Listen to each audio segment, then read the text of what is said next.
The national anthem. Flag is behind us on the stage. Would you please join with me in a pledge to Old Glory?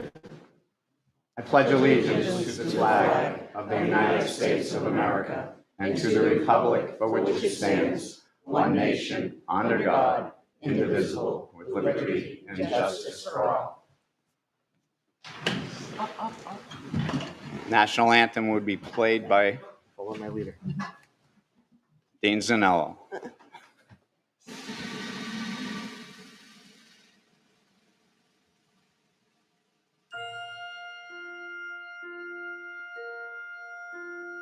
Oh, sing and you sing by the dawn's early light.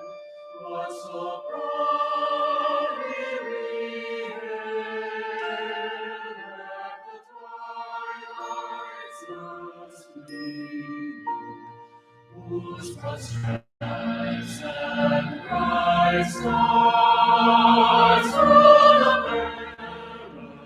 perilous night, o'er the ramparts we watched, where so gallantly stand, and the mountains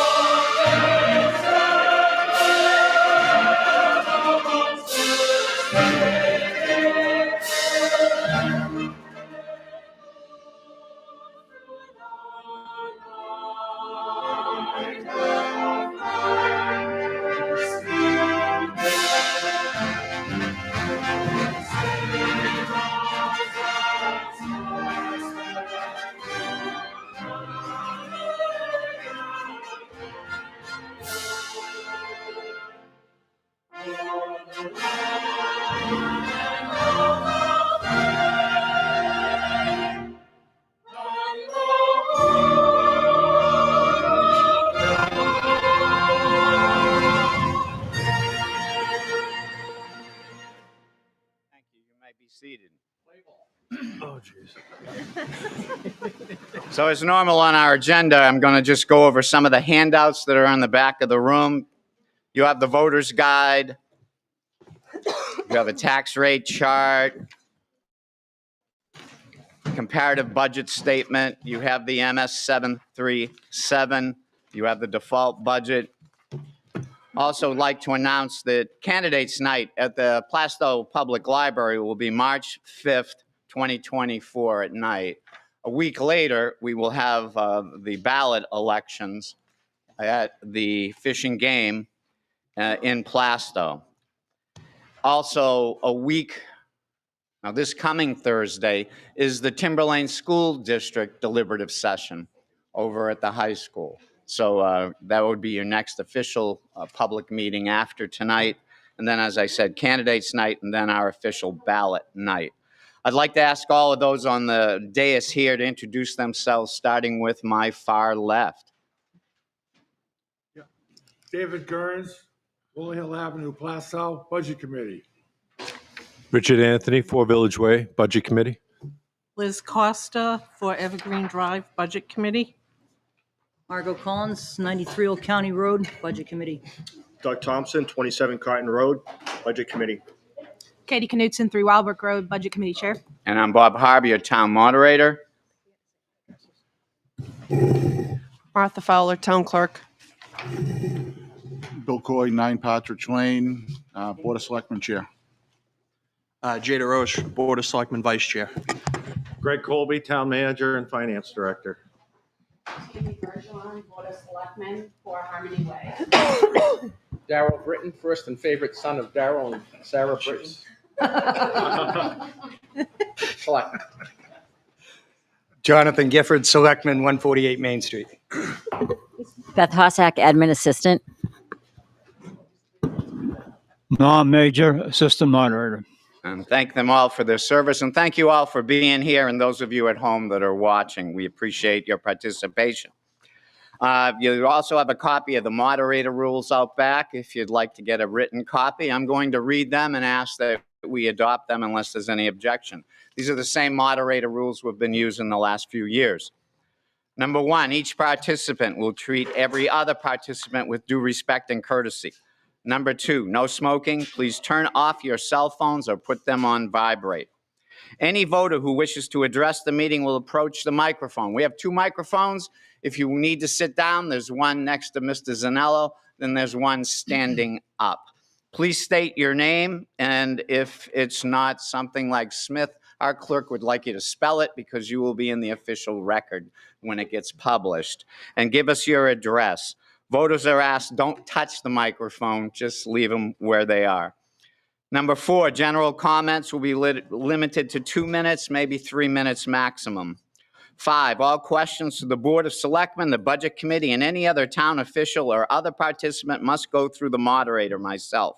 6, please stay at the microphone if you ask a question to get your answer. 7, each voter who desires to speak on the article will be given a chance to do so before another voter is given a second opportunity to speak on the same issue. Each motion and amendment will be stated by me, the moderator, before being voted upon. Makers of the motions and seconds, please state your name for the clerk. Only one amendment to the motion will be allowed on the floor at one time. No amendment to an amendment will be allowed. These proposals will be treated as subsequent amendments after the first amendment has been voted upon. Amendments must be in writing, signed by the voter. Paper and pens are on the table in front of me. The clerk asked me to specifically remind you, there is a full sheet of paper, 8.5 by 11, there's a ton of them there, and writing utensils. She would like your motion on the full sheet of paper. Don't just take a little sliver and cut it off. Why? Because she has to keep it in the official record of today's meeting. It's very difficult to keep these little slips of paper. It also gives you more room to write larger so I can read your writing when I have to repeat your motion. So thank you for that. Paper and pens are on the table to the left of Mr. Zanella. Oh, and in the back, I'm told. So if you happen to be in the back of the room, there's tablets and papers in the back of the room. 11, motions must be made in the affirmative, no negative motions. 12, secret ballots must be requested by 5 voters in writing and made before the vote, and those 5 voters have to be in the room at the time. We will call out their names to make sure they're here. 13, challenges to any voice vote require 7 or more individual voters immediately after it is announced, who may also request a written ballot. 14, Municipal Budget Act. 10% limit is on all of our additions. Somebody up here is keeping track of the 10%. Maybe it's Mr. Colby. We can't exceed 10% of the budget in a total of all the items, and that's the Municipal Budget Act. 15, reasonable discussions on both sides of a motion will be allowed before a call. The question will be accepted by me, the moderator. 2/3 vote is required for a call of the question. 16, any amendment to the financial amounts must be stated in dollars, not percentage. Percentage figures converted to a dollar amount when you make a motion. 17, upon appeal of any ruling by myself, the moderator, a majority vote will prevail. Robert's Rules of Order are only used as a guide. 19, at any time during the meeting, you may alter these rules by your majority vote. 20, all votes will be taken initially by a show of your cards, not by a voice vote. Hearing, if there's no objections from the floor, we'll adopt these usual rules that I've had in place for a number of years. I don't see any objections, so those will be our rules for today. I understand our selectman, Mr. Bill Coy, has a motion to allow non-voters to speak. Is that correct, Bill? Yes. Do we have a second on that motion? Second. A number of seconds. I'll give it to Ms. Knudsen so she can get in the record today. Oh, thank you. So I motion to allow the following non-residents to speak during the deliberative session. Town Manager and Finance Director Greg Colby, Highway Supervisor Dan Garlington, Library Director Cab Vinton, and Administrative Specialist Beth Hossick. Anyone wish to speak to that motion? All those in favor, raise your cards. Thank you. Any opposed? I note a few of opposition. Any abstained? Motion carries. Thank you. Next, on to our warrant.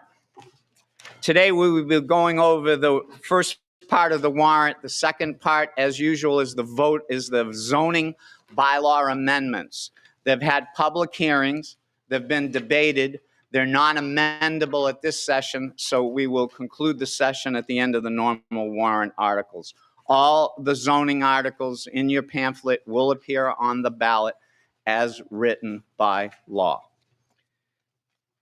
2024 Plastow Town Warrant, State of New Hampshire, to the inhabitants of the town of Plastow, New Hampshire, and the county of Rockingham, in said state, qualified to vote in town affairs. You are hereby notified to meet for the first session of the annual town meeting at Plastow Town Hall, second floor, 145 Main Street, in said Plastow, on Saturday, February 3rd, 2024, at 9 a.m. in the forenoon, to explain, discuss, and amend each article, and to determine the form of the questions on the ballot, except those articles, warrant articles, where wording is prescribed by law. The snow date will be February 10th, 2024, determined by the town moderator if necessary. Thank God it's not necessary today. New paragraph. The final voting on all warrant articles will take place by official ballot at the second session. Therefore, you are hereby notified to meet for the second session of the annual town meeting at the Plastow Fish and Game Club, 18 May Ray Avenue, in said Plastow, on Tuesday, March 12th, 2024, from 7 a.m. in the forenoon to 7 p.m. in the afternoon, to elect officers and to act on the following articles by official ballot voting. Town articles beginning with P is to differentiate the town articles from the school district articles and from the town zoning articles, which begin with Z. Citizens petitions articles, if any, begin with C. Let me remind you that the official ballot is from 7 to 7. Some of you may ask, how come it's not 7 to 8 like the presidential primary? Because the town last year changed the town elections to 7 to 7. There will be something on the state ballot later this year to change the state and federal elections to 7 to 7, so we won't confuse what hour do I have to be there. But for this next election, 7 to 7, 12 hours, and we'll be there to assist you in your voting. Article P-2401 is to elect all necessary town officials for the ensuing year. You can read, these are all the offices that are up for election. They also will have write-in ballots. You can write in someone. They'll be posted who signed up during the sign-up period for all of these. This article is non-amendable, but on your ballot, you'll see everyone's name, and on the sample ballot, you'll see everyone's name. So moving on to the first ballot article for us to discuss, Article P-2402, Operating Budget General Fund. Shall the town vote to raise and appropriate as an operating budget, not including appropriations by special warrant article and other appropriations voted separately, the amount set forth on the budget, posted with the warrant, or as amended by vote of the first session, for the purposes set forth therein, totaling $12,570,807, with the sum of $200,000 to come from the unassigned fund balance. Should this article be defeated, the operating budget will be $12,312,846, with certain adjustments required by previous action of the town or by law, or the governing body may hold one special meeting in accordance with RSA 40:30X and XI to take up the issue of a revised operating budget only. Majority vote is required, recommended by the Board of Selectmen 5-0-0, and the Budget Committee 7-0-0. I have a motion to place this on the ballot as written. I'll make the motion. And we have a motion and a second. I believe Ms. Knudsen, the Budget Com Chair, will speak on this article. Thank you.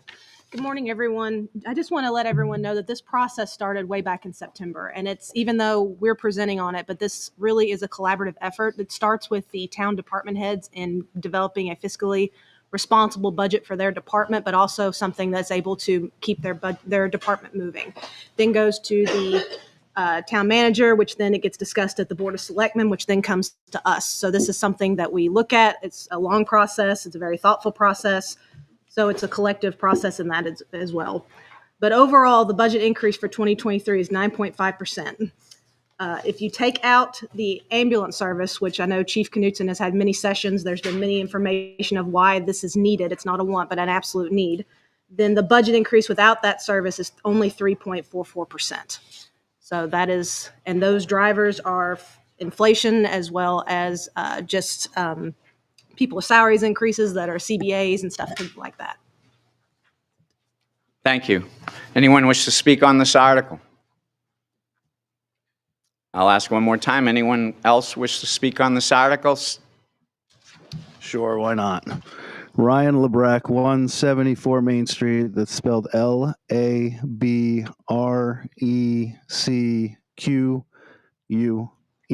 Thank you. It's another year, another 10% increase, another $1 million to come out of our bank accounts. And it's continual and never ending. I asked pretty much everyone here a while ago, earlier this month, in the budget process, give me an example of where a department head brought a budget to you and you cut something out of it.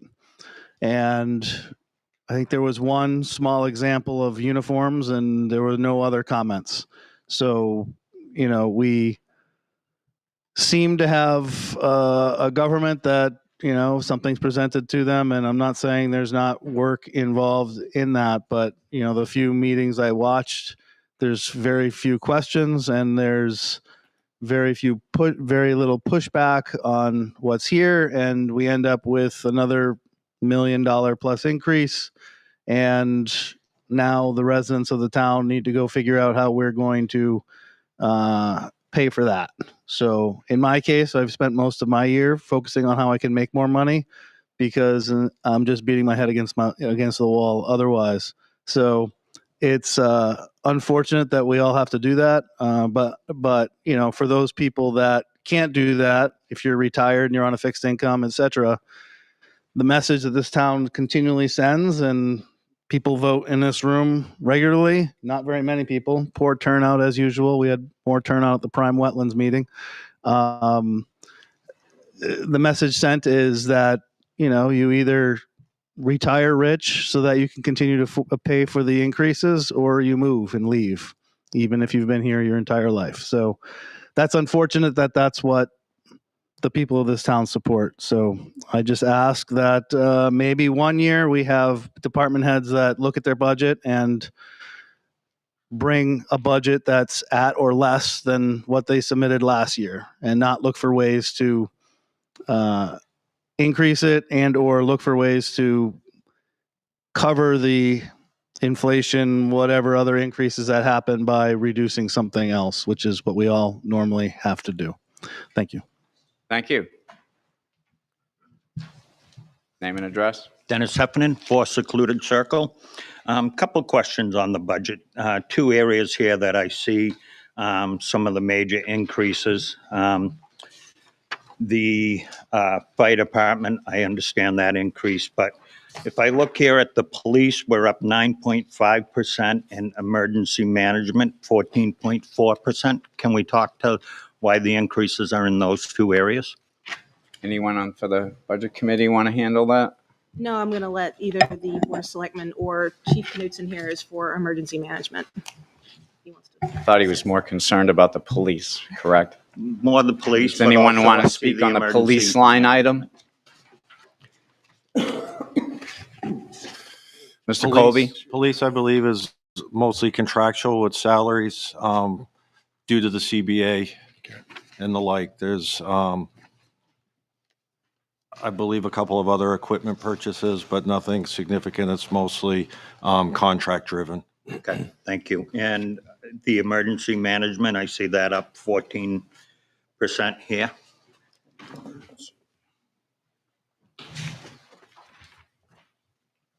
Perhaps Chief Knutson will address that question. Chris Knutson, Director of Emergency Management. So the role of emergency management is make sure our community is prepared for disasters. That could be a big snowstorm, that could be a large power outage, a number of different things. So there's some increases in the emergency management budget to buy some really minor equipment that we need to be able to operate more efficiently for you all if something should happen. Our budget's already small to begin with, so I do caution using a percentage increase to that, because when your budget's only already $10,000 or $11,000, it looks like a huge increase, but it really isn't that much. And then also there's some money in there for grant funding matches. So if you follow me, you know I go after a lot of grants. Recently just got almost $1 million to buy a fire engine. We have to have grant matching funds for that because most of these grants aren't 100% funded. You have to have it ranges between a 15 and 20% match. So there's some little bit of money put in there that we're going to be going after some grant funding for that as well. Thank you, Chief. Anyone else to speak on this article? Seeing no one approaching the mic. Article. Mr. Moderator, Yes. just a comment. I've brought it up a couple times. Now, I understand that this budget, if you back out the ambulance service component of it, seems to be relatively modest in terms of being a single-digit increase. But part of the ambulance service narrative, or trying to convince residents here to vote for it, is the fact that there's going to be potentially a significant revenue capture or realization from the services that once we take it in-house.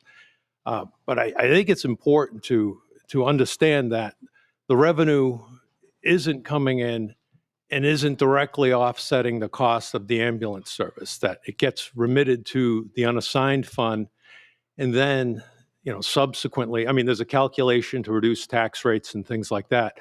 But it's only if that revenue, when it comes in, that it's then used in a way to reduce cost. But it doesn't automatically reduce the cost of the service that we're taking in-house. So, in the same way that we run the water fund, that we should probably set up an enterprise account so that the revenue that comes in from the ambulance service is dedicated to reducing the cost or paying the cost of the ambulance service. Because if you don't, then if the revenue isn't used for that, it's still going to be a budget line item that is going to be presented to you, and it's going to have to be funded. All right. So I think that's a part of the narrative that needs to be understood, that it doesn't automatically come in and reduce the cost of the service.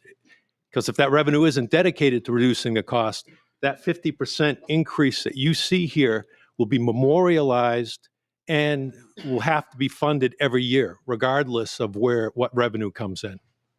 So I'm just putting that out there for everyone to understand. Jason Dumas, 6 Pine View. Question for the Board of Selectmen. Why is the police chief not here? We have quite a bit of warrant articles and budget, and they're not able to comment. I know that he lives out of town, so we should have been voting him to speak. Why is that not a contractual agreement that he's here? It was my decision and the like, and it is a personnel matter, and I did not ask him to be here, so. Fair enough. Holly Patterson, 24 Brady Circle. Could you please carve out the ambulance aggregate cost? I see seems to be lumped just in fire, which is about a $600,000 increase year over year. I'd like to know exactly what the ambulance piece of it is. You break it out a percent as the aggregate budget would only be 3.5% or thereabouts, but I'd like to know exactly what is fire versus ambulance. Anyone have an answer for that? Will you restate your question one more time, what you're looking for? The fire department budget went up approximately $600,000. I'm assuming since there's an ambulance line item that has nothing in it, that the ambulance is part of the fire budget. So I'd like to know exactly how much the ambulance is that we're voting on. It was, I believe it was roughly, I'm sorry? The ambulance portion of that included in the fire is somewhere in the neighborhood of $450,000. The other expenses related to that are in the personnel budget, and that is why the personnel budget is up as much as it is, because of the retirement, the FICA, the Medicare, health insurance, and the like. So the total cost of that is roughly $650,000 for the ambulance program, if you will. Is there any reason, sir, why it wasn't put in the ambulance line item? Probably oversight. We included it within, the line item for salaries and the like. Okay, thank you.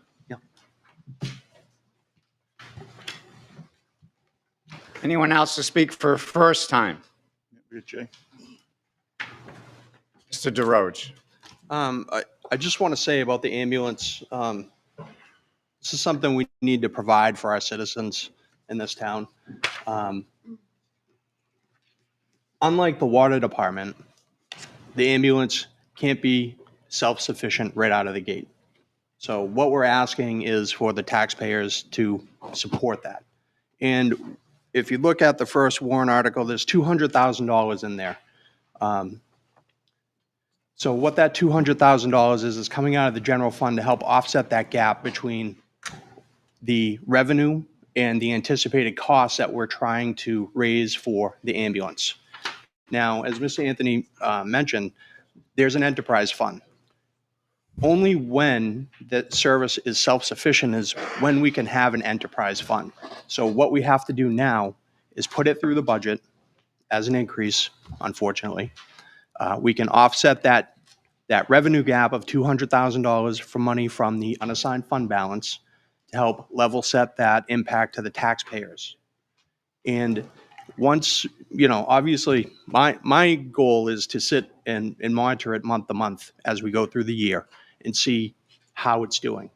And it may take a year, it may take two, we might be able to move it to the enterprise fund next year and pull it out of the budget.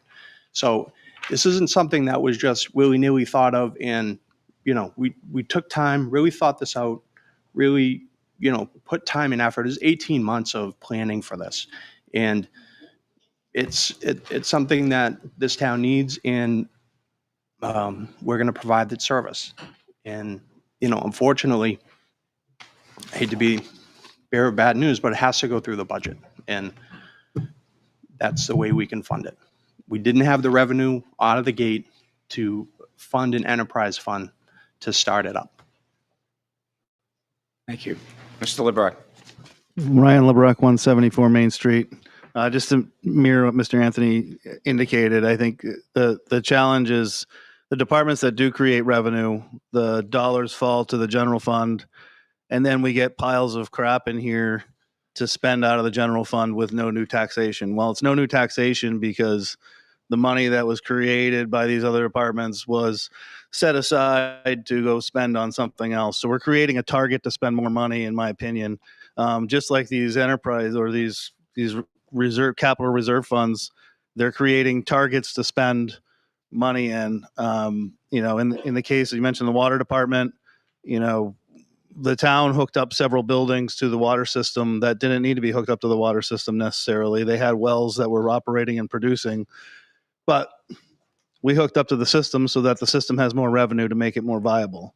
So we went from a situation where we had a well producing water for free to a situation where we have a town connection that we're now paying a water bill for that we didn't have before, which is costing the taxpayers money. So things like that are unfortunate and drive these increases.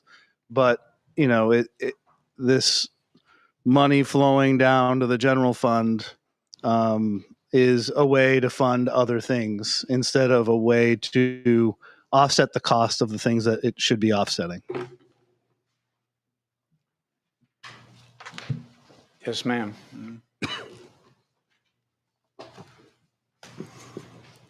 Go ahead. He had a question, so. I don't think he did. Can I speak? Okay. Just to revenue, that's how New Hampshire municipalities have to budget. It's a bottom line budget. All revenue that's come in, regardless of the department, has to go into the general fund. It doesn't go back and offset their budget immediately. Unfortunately, that isn't how this works with municipal budgeting. With enterprise funds, that's a mechanism that will allow you to do that.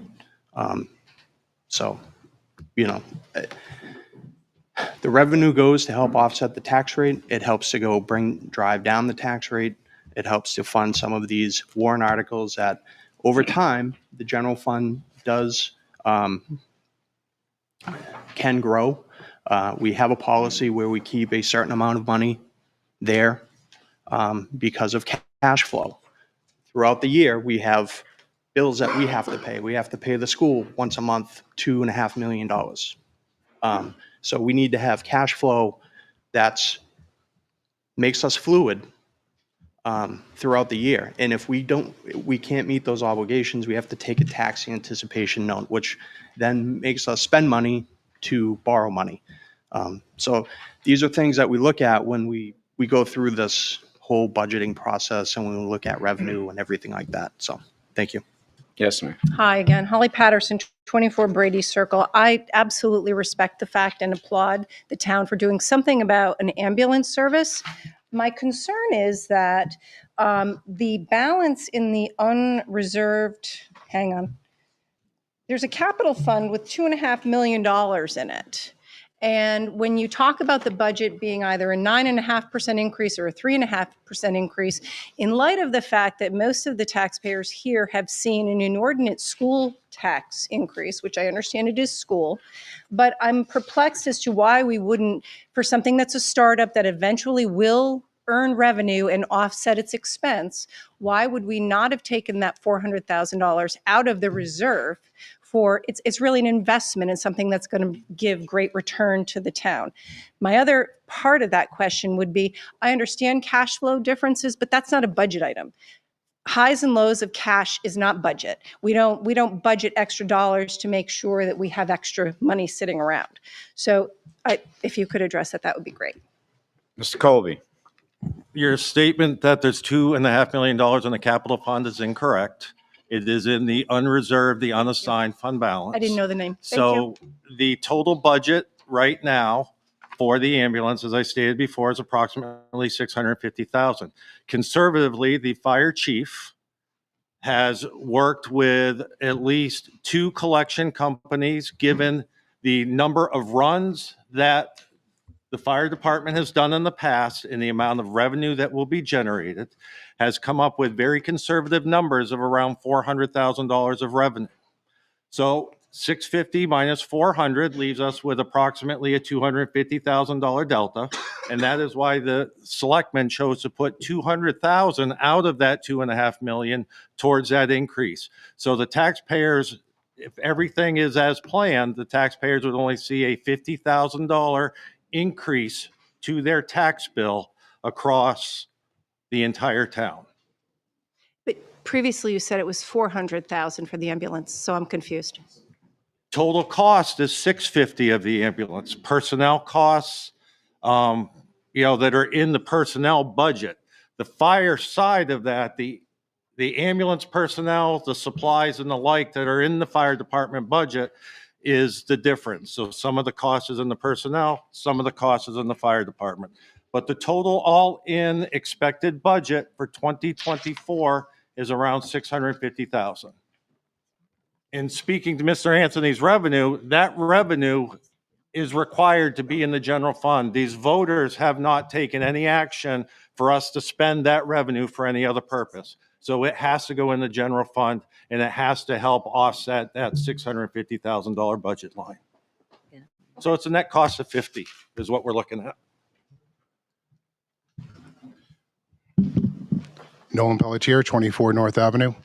I have 2 questions. First one is, for the Budget Committee.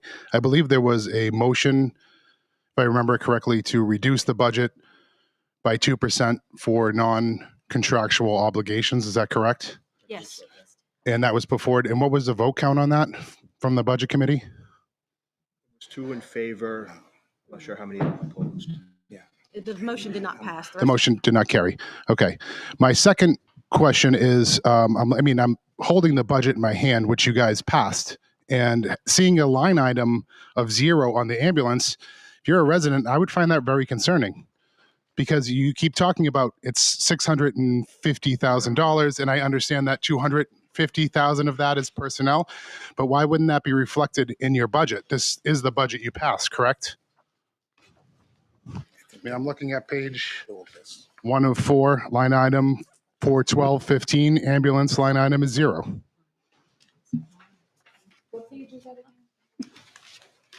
It says page 1 of 4. So is that last year's? Am I misreading this? Is it last year's because it was free, or is that this year's budget?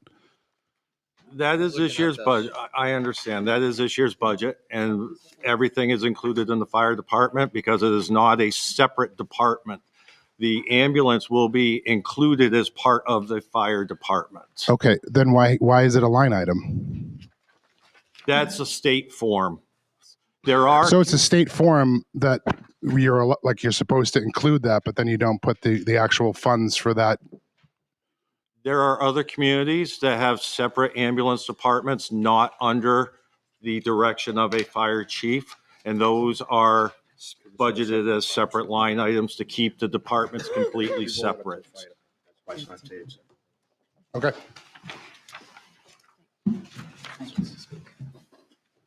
Chief? Jessica Pelletier, 24 North Ave. I'm just curious if there's going to be reports on the revenue of the ambulance service and how often that will be, and is that going to be made public? Will it be discussed at meetings? I'm just wondering where we're going to find that information. I would assume as we go along that the fire chief will come before the board on a regular basis, and we will monitor it very closely. It's definitely something that's going to be monitored. It has to be, right? Especially where it's starting. I would out. hope so, but that's why I'm asking. It has to be. Okay. Chief? Chris Knudsen, Fire Chief. I wanted to explain a little bit more about the ambulance service and why we're making change for maybe some people that haven't been following or don't know. Our contractor that we're currently using now came to us last May and said they're going to start charging us a lot of money moving forward. So there wasn't a contract to renew. Our contract ends the end of this month. If we wanted to start a new contract, it was going to cost this town a lot of money to do that. We went out for proposals to see if other ambulance providers would be able to come in and see what they would charge. The lowest one came back at $1.1 million. All right, so what we're doing for $650,000, we would be paying a contractor $1.1 million. If we stayed with our contractor at the staffing level that they wanted to keep it at, it was still going to cost us a lot of money, and more often than not, that ambulance is not available for us. So already this year, that ambulance has not been available for us 7 times, 5 times in 1 week. So now we're paying a lot of money for a service we're not getting. So that to me doesn't make sense. It's like you all going to a restaurant, ordering some food. The chef comes out and says, sorry, we're out of steak, but here's your bill for $38. Have a good day. They don't want to be held accountable. I tried to put accountability in the contract saying, okay, you're going to charge us money. If you don't provide a service, I want a discount. And in a contractual world, that's called damages, right? I want damage assessments put to you. Yeah, we're not going to do that. We took exceptions to that. We're not going to pay you back the contract. You're going to pay us this amount. If we could perform, we perform. If we don't, we don't. You're still going to pay us that amount.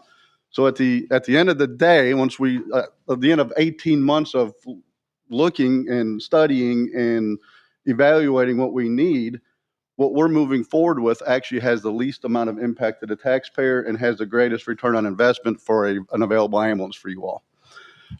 Speaking of reports, we do use a billing company. We're not doing billing in-house. That's a special service. They charge a very small percentage of what they collect. It's cheaper for the taxpayer for us to do it that way. And they're going to be providing us reports on a routine basis, I think monthly. At the most quarterly, but I'm pretty sure it's monthly that they provide a report on what bills were sent out for what transports, and this is the revenue that's come back for those runs that we transported. Thank you, Chief. Jason Dumas, 6 Pine View. I'd like to make a motion to call the vote. I had one gentleman standing in line. I'll let him speak. I understand, Nolan Pelletier, 24 North Ave. I understand that previously the ambulance was a no-cost option, correct? Yes. Correct. And what was the difference in the new contract? I misunderstood. I heard the lowest was 1.1. Is that what the contractor proposed to our current contractor? We went up with proposals, and that's what came back. That was the lowest one. And my last question is, by the town taking over ambulance, are we opening ourselves up to liability? Before we had another party that would take fault. I'm just curious. Thank you.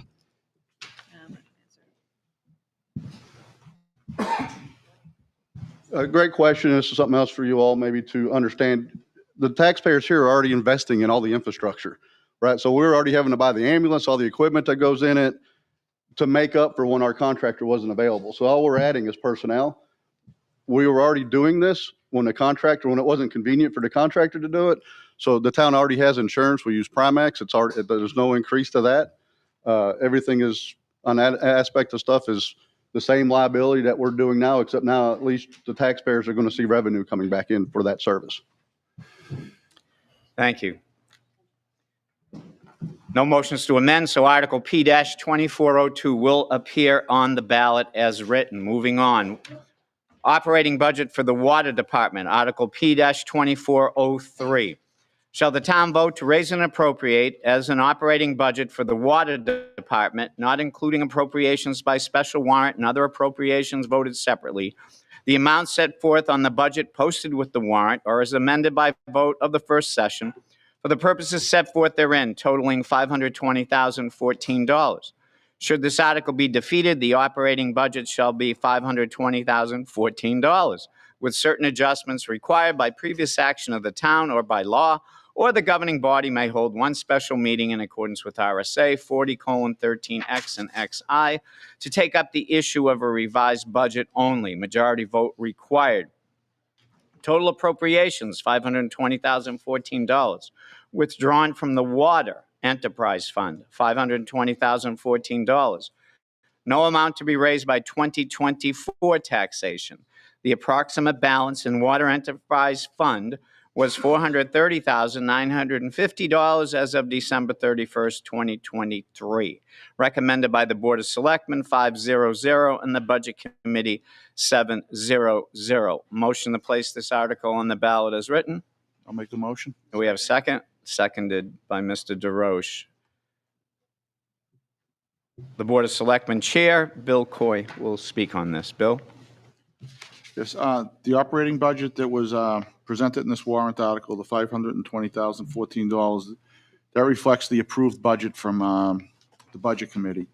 So the default budget would stay the same for that. And the money really for this, as was mentioned before, it's an enterprise account. So the only one who sees any cost to this are the water users only, not the additional taxpayers in town. So it's funded strictly by the water users. Thank you, Bill. Yes, ma'am. Kate Sherman DeRoche, 20 Sunrise Terrace. I'd like to make a motion to restrict reconsideration on Article P-2402. Do we have a second for that? A number of seconds. Grab Mr. Heffernan. So the motion is to restrict reconsideration on P-2402. Any discussion? I would like to speak against this motion. Nolan Pelletier, 24 North Ave. I'd like to speak against this motion. We haven't even made it through everything, so reconsidering the budget, I think leaving it open is the right move. Thank you. All those in favor of restricting reconsideration 2402, raise your cards, please. Put them down. All those objecting? I believe the ayes have it from the show of cards, so P-2402 is restricted from reconsideration. Anybody to speak more on P-2403, the Water Department? Jason Dumas, 6 Pine View. So maybe it's just a legal wording of the warrant article, but you're stating that we're raising an appropriation for taxes. Why isn't it not worded and why are we even voting on this? I mean, the Water Department's with an enterprise fund, correct? Why is the operation budget not within the enterprise fund? Not within what? Why? I guess I don't understand why we're voting on it, right? So no amounts raised by taxation, right? Mm-hmm. We're under the impression that all of the users for the water system are paying for it. Why are we voting on it, I guess? State law requires you to raise and appropriate money in order to be able to spend it, and that's why. But if it's in the enterprise fund, right? Yep. And the operation budget is funded by the enterprise fund, Mhm. why isn't that budget within the enterprise fund and it's self-sufficient? It is self-sufficient. We're anticipating enough money to cover it, but in order to legally spend money, we need to raise and appropriate $520,000. I mean, maybe it's just the legal jargon, but regardless on how this voted, we're still transferring the money. So it's, in my opinion, a waste of paper, money, and time. But maybe that's state law. It is state law. Okay. Ryan LeBrecq, 174 Main Street. How much money from other budget line items is spent to go toward the water department, water bills, et cetera, hooking up to hooking buildings up to the system, et cetera? So we made a statement that there's no taxpayer dollars being used for the water department, but we're paying for water for the town.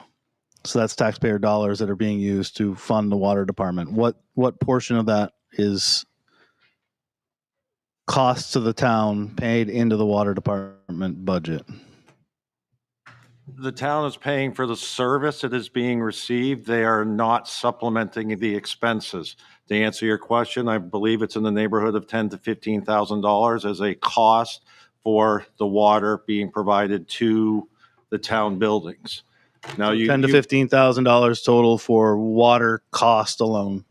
I've been asking for this number. That's all. If that's the number, that's fine. I mean, it is in the detailed budget, so which is online and is available. Okay. I mean, you had mentioned previously about unhooking of wells.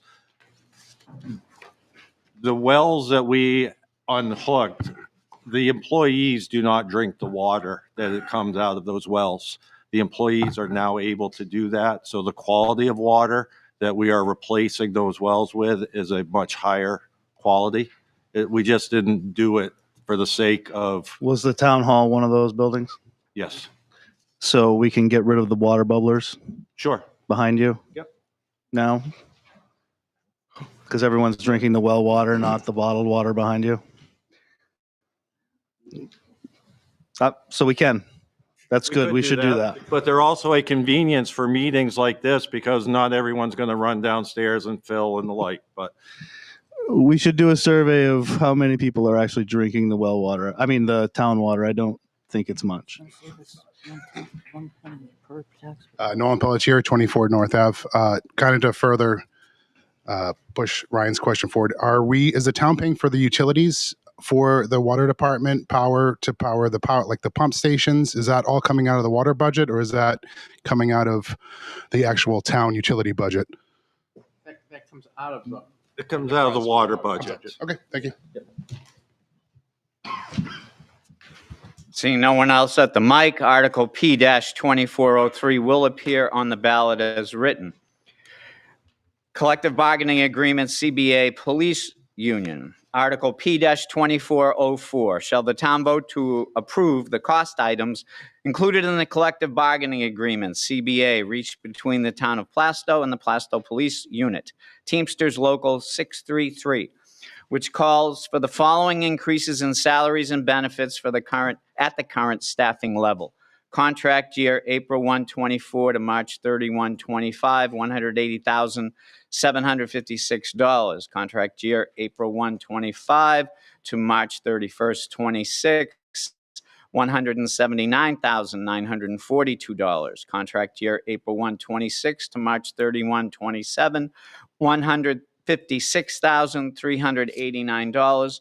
And further to raise and appropriate the sum of $135,567 for 2024. Majority vote required.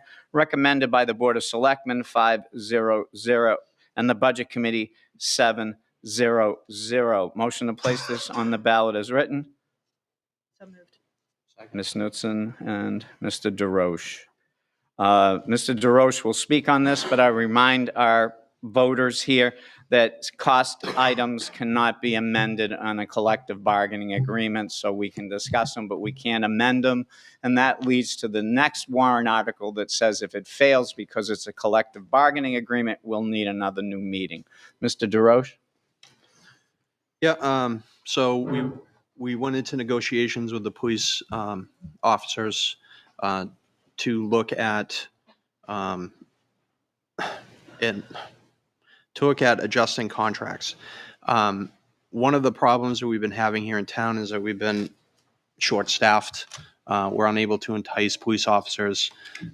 So we looked to renegotiate the contract and bring it up to a level that's competitive with the surrounding towns, so that we can keep and retain officers, new officers, and keep our force fully staffed. This is also, allows us to have more boots on the ground and, keeping the streets safe. So. Thank you.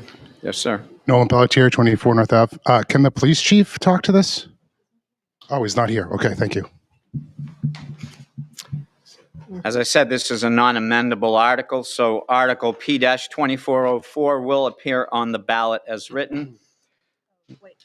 Someone at the mic. I had quick comment. How many, so the $180,000 increase, how many people does that represent?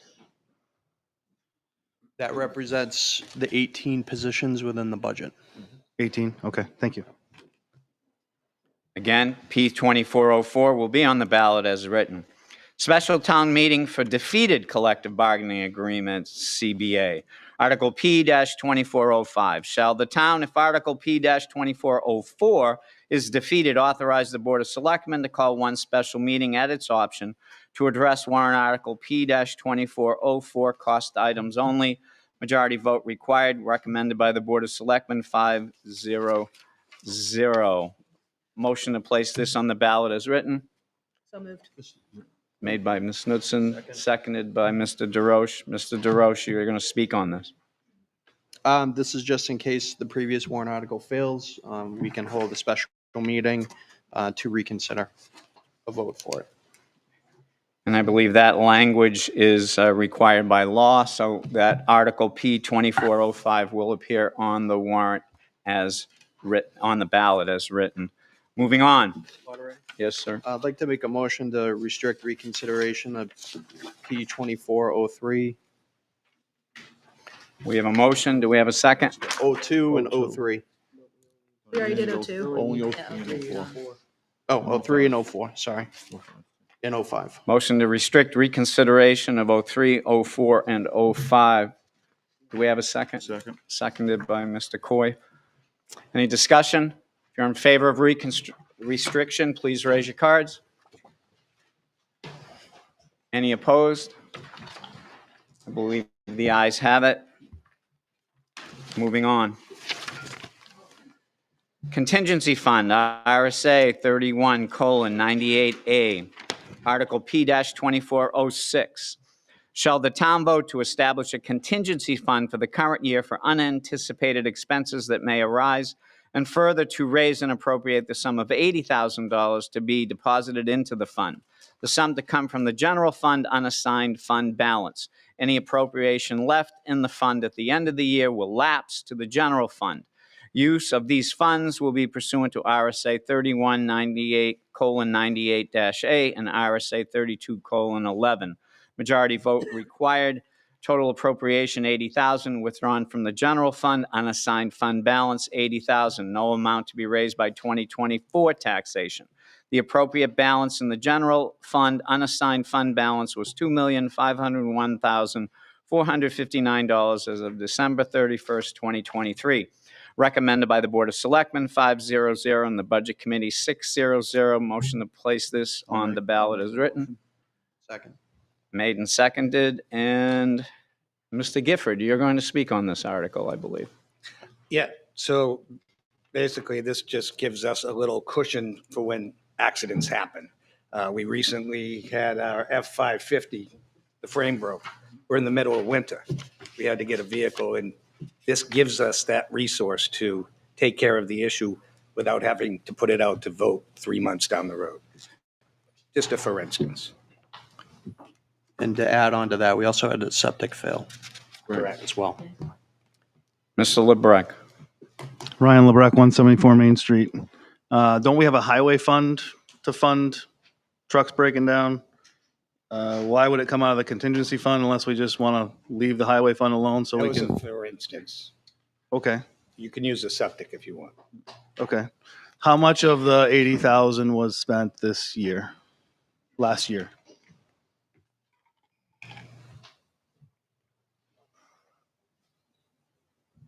Mr. Colby, you have an The answer? full amount was spent last year. But then also to piggyback on your other question, we do have a capital fund, but that is for capital purchases. Maintenance and repairs are not considered capital purchases. So if we don't have this fund, what happens? And something happens. We don't have this fund, something happens that was unexpected. How do you pay for it? We would need to cut some other service to stay within the bottom line of the budget. That sounds fantastic. Thank you. Now that Nolan Pelletier, 24 North Ave. Now that we brought up the septic system, I'm guessing you're talking about the safety complex, correct? Right.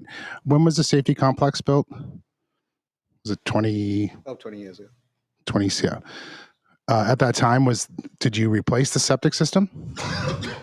Yeah, the septic system was actually put in, I think it was 86. Okay. Yep.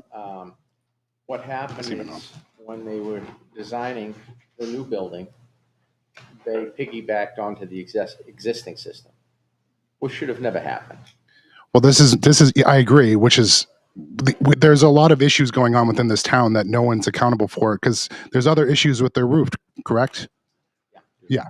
So there was roof built with that building that's concerning or failing, and that I'm guessing was inspected by the building inspector at the time, correct? Inspected, but it's the quality of the work that was done. And in the septic system case, it was a case of that one can carry the other. Well, that was like taking a 4-bedroom house and saying, we're going to make it a 10-bedroom house now, and the septic system will handle it. I agree. There seems to be a lot of things happening and there's oversight, and then you're leaving the taxpayers on the hook, whereas there should have been somebody that is actually responsible for these things, because as a contractor, if I did poor work, I would be liable for that work. I don't disagree with you. So I just don't understand why we're at this stage and we're, septic system aside, I guess it's failed and you need a septic system, but there should be some accountability on these decisions. And there seems to be absolutely none. And it's just, well, we need it. And the taxpayers are, now responsible for it. Yes, sir. Dennis Heffernan, 4 Secluded Circle. At the time, I was on the Safety Complex Committee. And a couple of those decisions were made. We had to cut a amount off.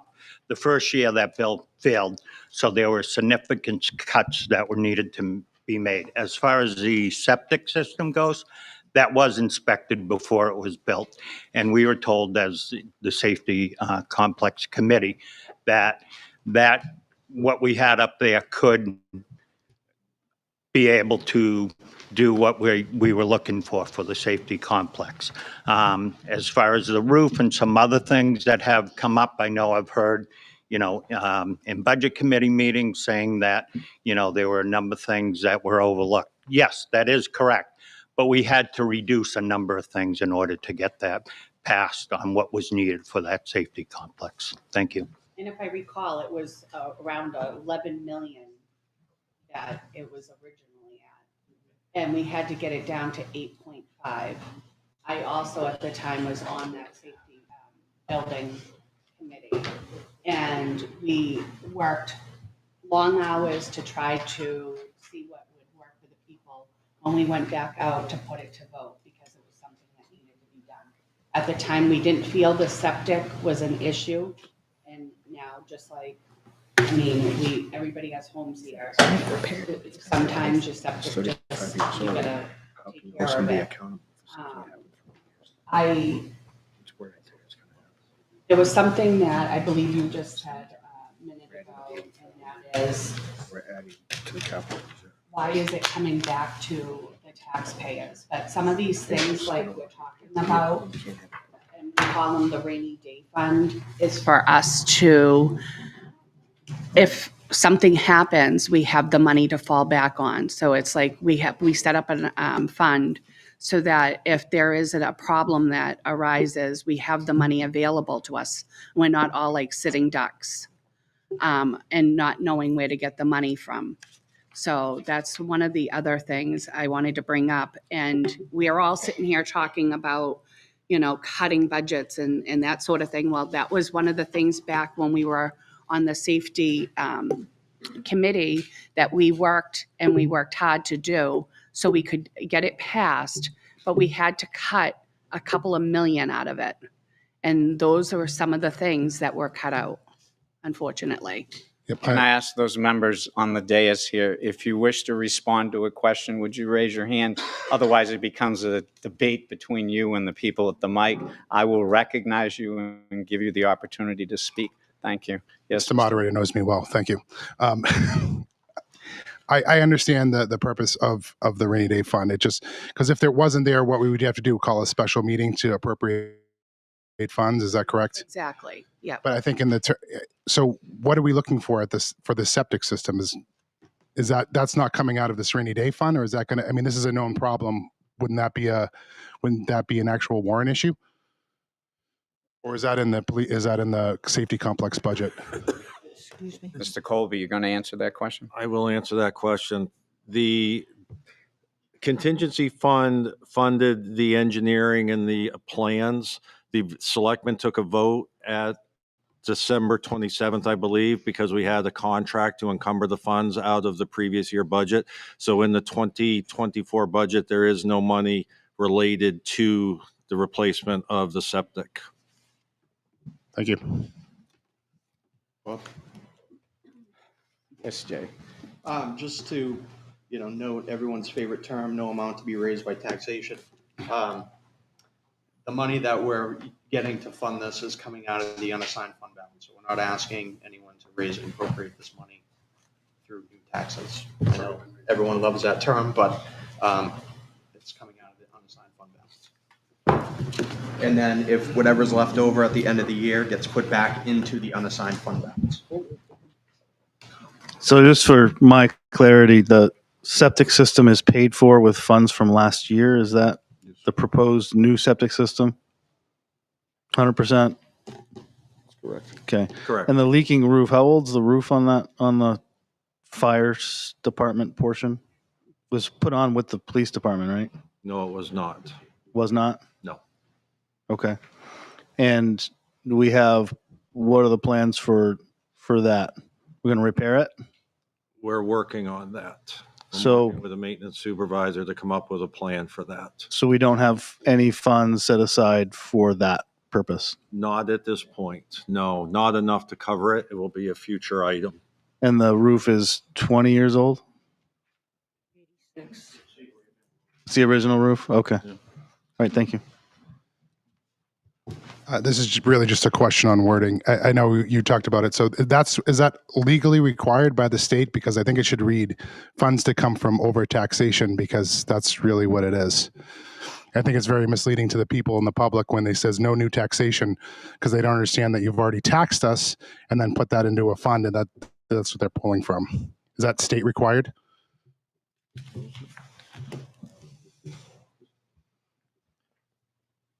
Which part are you referring Well, to? the term no new taxation, I think, is very misleading. I can maybe, the term general fund unassigned fund balance is a technical term in the RSAs. If you can recall back a few years ago, it simply read no amount to be raised by taxation. It was you, the voters, that said, gee, that's a little misleading. So the Board of Selectmen put in by 2024 taxation. So you know it's not new, but they didn't just leave it by taxation. That was an amendment a few years ago, I think the board did. Thank you. Seems to be a pattern I'd like to break right now. Holly Patterson, 24 Brady Circle. Before I propose my amendment, I do have a clarifying question. Can you tell me, is there no fund like this that covers unanticipated expenses within the current budget? There is not. Okay, so I'd like to propose an amendment to P 2406 to state that the town would vote to establish a contingency fund, and I would like to remove the language that speaks to current year. Things happen every year. I'm not going to belabor each thing that happens, but I think the town needs to have something to go to rather than have to bring up every year an issue. This contingency fund by state law has to be brought up every year. It does? It does. So It is not like a capital reserve or an expendable trust fund where we take that money and we put it with the trustees. This is a year-to-year vote by state law. Mr. Moderator, do we have any other option that you're aware of, or Mr. Colby, to create a fund for this besides this type of contingency fund? The board should have some ability. We could establish a half a dozen of them if you'd like, contingency for the fire department, the police department. That would legally be the option that we have, or we have one general one that we can do. You're welcome. Jason Dumas, 6 Pine View. Can you just explain how long the fire department's roof's been leaking? I am not sure. It's like 1 year, 2 years? You are there. Tell me how long do you recall?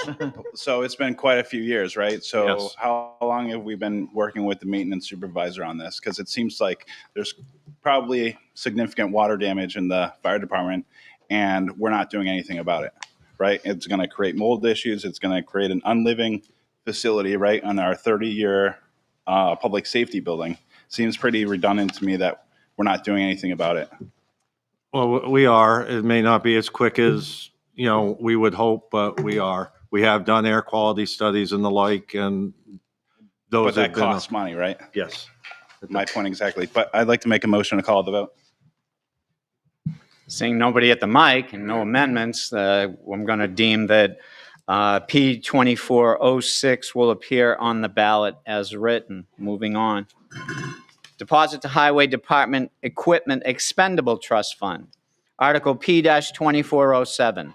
Shall the town vote to raise and appropriate the sum of $150,000 to be deposited into the previously established Highway Department Equipment Expendable Trust Fund? Majority vote required. Total appropriation $150,000. The approximate balance in the Highway Equipment Trust Fund was $171,253 as of 12/31/23, recommended by the Board of Selectmen 500 and the Budget Committee 600. Motion to place this on the ballot as written. Motion made. Motion made and seconded. I have Mr. Britton. You will speak on this? This is basically just the capital improvement budget. Put it away now. Don't put it away. If you don't put it away, then we'll get hammered all at once. It's just money that has to go away. A prime example of that is we had one of our plow trucks this past week or week and a half ago. A frame cracked all the way through. It can no longer be used for plowing. It can be fixed and be used for the basic things like maybe sanding, but it'll never be able to use for a plow again. That truck had to be replaced. It's only one of 3 that we've got for plowing roads. So that's what this type of thing is for, is to try to get us to a point where we're not having to come up with the money all at once, but building a reserve for instances like this. Mr. LeBrecq. Ryan LeBrecq, 174 Main Street. So the frame issue, was that inspected by multiple? It was. I don't know the We situation. had 4 people actually look at it, all very good in welding and, in frame repair. And they said that they can make it so that the truck can do limited duty, but it will never have a plow on it again. So it's just concerning to me as a taxpayer that, because I caught wind of this recently, that the new truck's going to be $165,000 or something like that. Right. Is that correct? And it just so happens there's $171,000 in the fund. So Thank it God. just appears to me that these funds create a target. You know And something? That's that's fine. what it appears. It may appear It may that not be way. that way. Mr. Britton, That's what can it you let appears. him speak Yeah. first? Go ahead. Thank you. So we have $171,000 budget or fund, and lo and behold, we're going to spend all of it on one truck once we had enough money in there to spend it on a truck. And it just appears to me, all of these, I'm not singling out the highway, they're all targets to me. They're targets for department heads to say, oh, I've got 171,000. What am I going to do with it? What can I do with it now?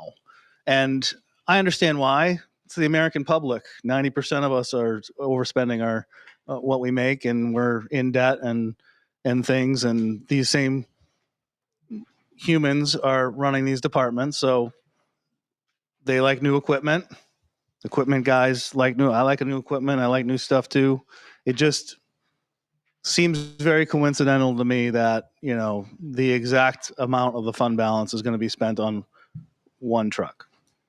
I'd like to ask everyone here, we do not like to impute motive to people on things, and the first rule of order was we're going to treat everybody fairly. So you can make comments, but let's not impute motive to anyone. I'm going to go to Mr. Darrell Britton because he was brought up the article, and then we'll go Yeah, to I the think, front. and I'm not going to sit and talk to all the things you were just talking about as far as every department. I can tell you that we do an exceptional amount of work taking care of those trucks, and those trucks are anything but new. I forget if Danny, wherever Danny is, how old that truck is. That was a 2013, I believe. Mr. Coy, Yep. Through the moderator. are you done, Mr. Britton? Yes. Thank you. Yep. Mr. Coy. I believe that truck was a 2013, and it was scheduled to be replaced this year as part of the CIP. So it was planned that it was going to be replaced this year. So it's right on schedule. And the crack that was in there, we were told by multiple people that cannot be used to plow. And obviously, you're in the middle of the winter. You need something to plow the roads. We're going to be able to get that crack re-welded. That truck will be repurposed, and it can be used for sanding. So it will be repurposed. Mr. Colby. Point of clarification, the idea of the CIP is to put money like your savings account for that. The 171,000 that's left in there is just a coincidence. That entire fund is not being used to fund this purchase. $110,000 is being used that came from the state as one-time highway block grant and bridge aid money that cannot be spent to supplement the budget or to supplant the budget. It has to be spent to supplement.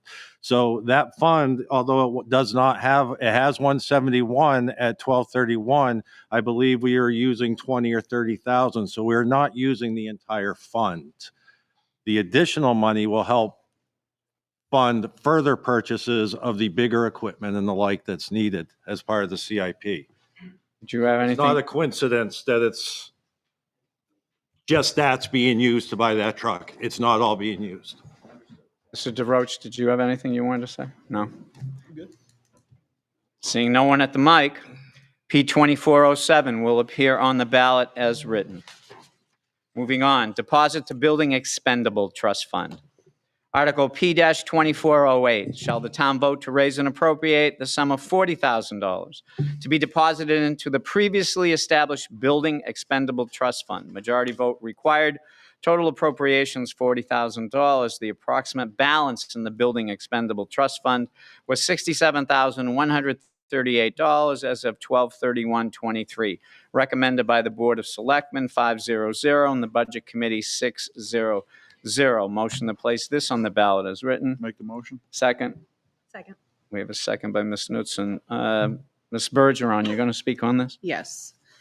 So the intent of this expendable trust fund is to put aside money for the purpose of all building interior and exterior capital maintenance, including but not limited to carpeting, flooring, siding, roofing, and painting. All building site maintenance all building expansion and/or reconfiguration and all, let me see what I have here, buildings interior systems, including but not limited to HVAC, electrical, plumbing, water and wastewater, communications and security, repair and all replacement. This fund will be invested in an interest-bearing account and can only be withdrawn by a majority of the vote of the Board of Selectmen. Thank you. Anyone to speak on this? Yes, sir. Jason Dumas, 6 Pineview. The current balance is 67,000, is that correct? Why was that fund not used for the replacement of the septic tank at the fire department?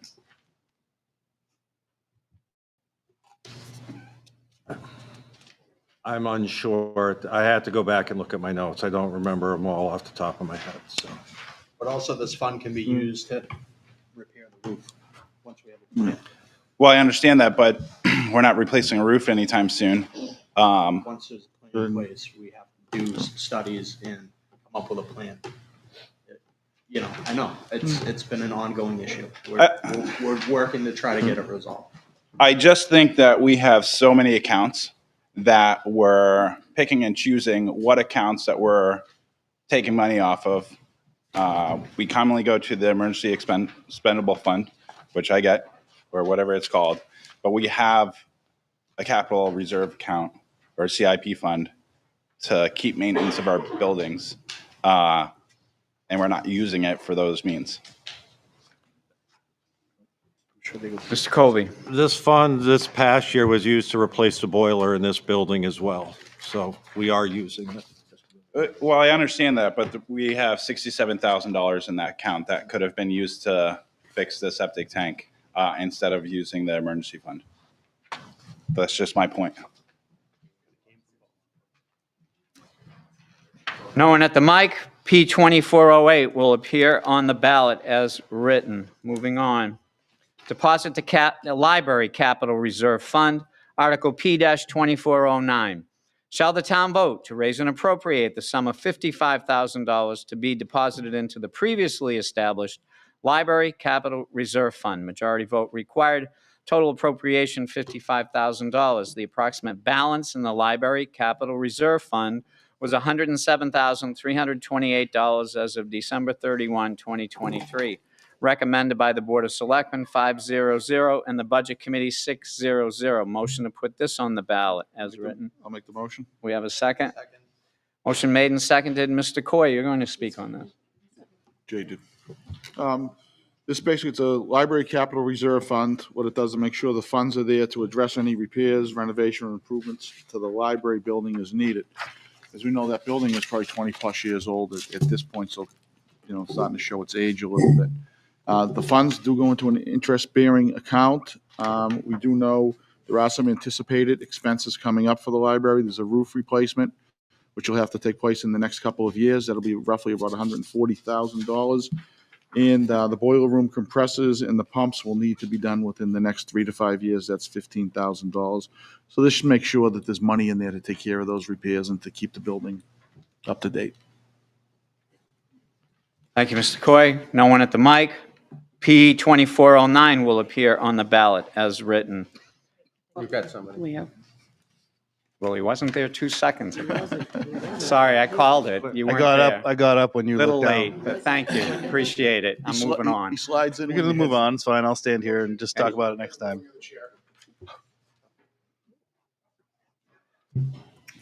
We have a motion to appeal my ruling that we had closed that article. Got a second? Seconded. Gentleman in the rear. Name, please. Any discussion?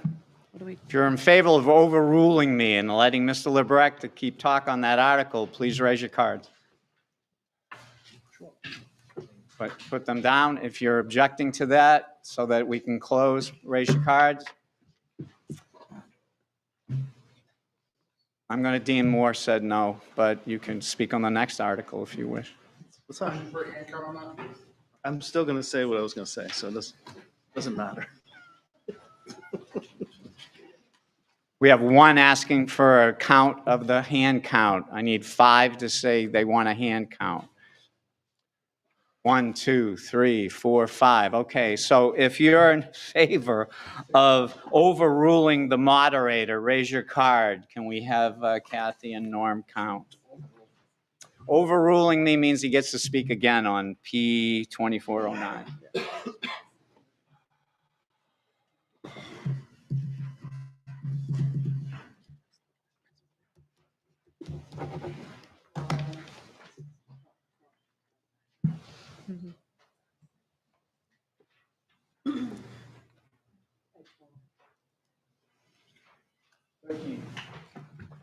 Total of 25. If you're opposed to overruling me, please raise your cards.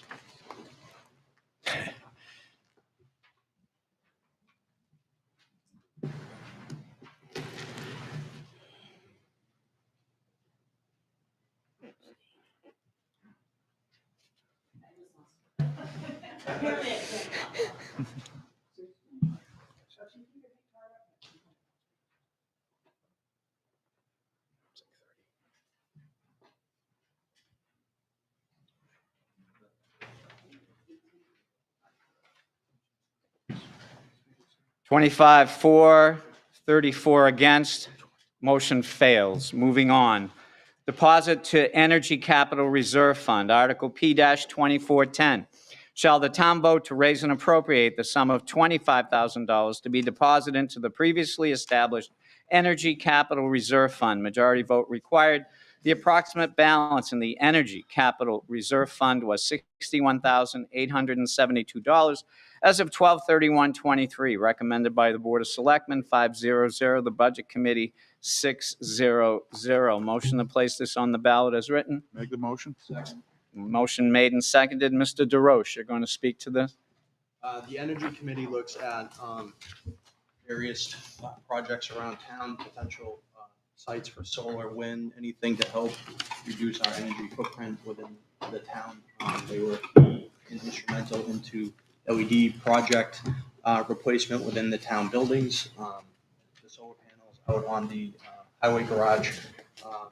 The committee is looking at utilizing the old landfill, which is land that's really unused and can't really be used for anything else, to potentially put a solar field out there. And other town buildings, maybe have solar panels on them to help reduce our electrical costs for the town. The money that is put into this fund could be used for those studies or to go towards those projects if there is like a matching amount that we need to put towards those projects. So. Thank you. Yes, sir. Ryan Lebrecq, 174 Main Street. Do we have data on whether these solar upgrades are actually producing the way they were proposed to be producing? We do get monthly reports from the highway solar panels. I don't see them regularly, so I can't speak to those. Does anybody look at what the engineering and the contractor that installed these proposed for savings and or power production and compared it to actuals? When this whole project took place, there was a return on investment of like 7 to 8 years because of the efficiency of those solar panels. But do we track whether we're on target for that? We keep doing more projects, but we don't really know whether we're actually achieving what we've intended to achieve. We'd have to look at the monthly reports to see what we're doing for efficiency and what we're generating in electricity. Is that something the Board of Selectmen can come back to the people with from an analysis perspective? Mm-hmm. Right.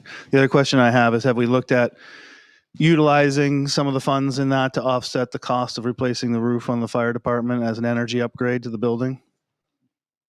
Built up roofs have insulation in them, they save money.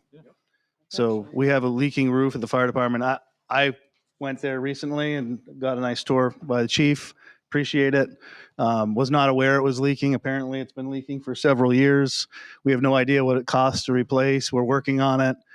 Yet for a library that doesn't have a leaking roof, we already know the potential cost to replace it, and we're already planning to replace it. So seems like a conundrum to me that in one building, we're clueless. In the other building, we're planning 10 years out to replace the roof, which isn't leaking. Jason Dumas, 6 Pine View. I actually looked on the website to see what the net metering is for the solar panels on the town garage or the salt shed.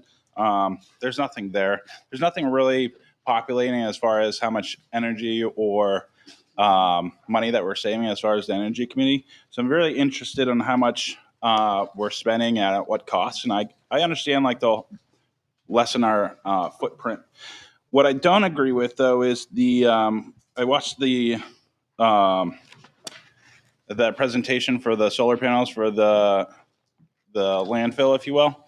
I think we're kind of misrepresenting because my understanding of the presentation was that there was no upfront cost.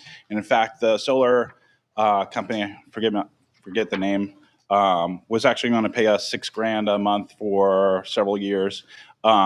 So I think the wording on this is kind of like, I understand it was probably done before the presentation, but we're using that as an example of what the Energy Capital Reserve Fund is used for, when in fact that we're not actually going to use those funds for that project. We're actually going to receive compensation for that.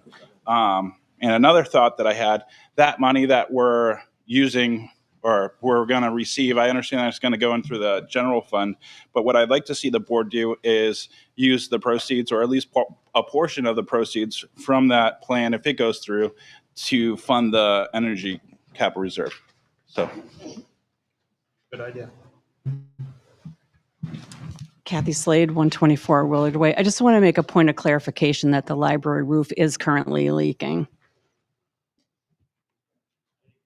The library roof is leaking. Speaking of leaking roofs, yes, our roof has some leaks to it, but it's a very complicated situation, and our board and our town manager has been working diligently to try to get it fixed. It's not being ignored, but it's a question is it the membrane leaking or is it leaking around HVAC units? So there's a lot of studies having to go on this to make sure it's fixed appropriately and right. So just to let everybody know, it's not being ignored. It's just been a very frustrating process, but everybody's doing their due diligence to get it fixed.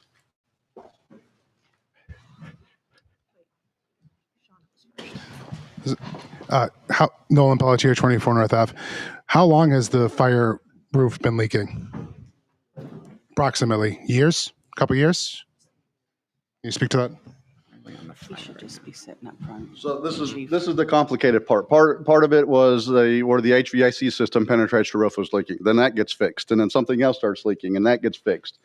We chased a leak a year or so ago, and it had nothing to do with the roof. We thought the roof was leaking, but it was actually where our water softener unit was, and forget my, when it backfeeds and backwashes, the piping for the backwash had been ate up through the salt, which was in the attic, and we found out that that was what was leaking. It had nothing to do with the roof. So the common language is the roof is leaking. It's not because the membrane maybe is leaking, if that makes sense. So as these problems have come up, they've been addressed.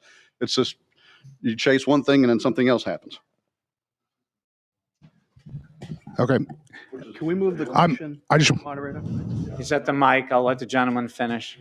It just seems, I mean, as a contractor, I actually really want to work for this town because it seems like I have forever jobs because we're just not fixing things. So if you need an electrical contractor, I'm here. Thank you.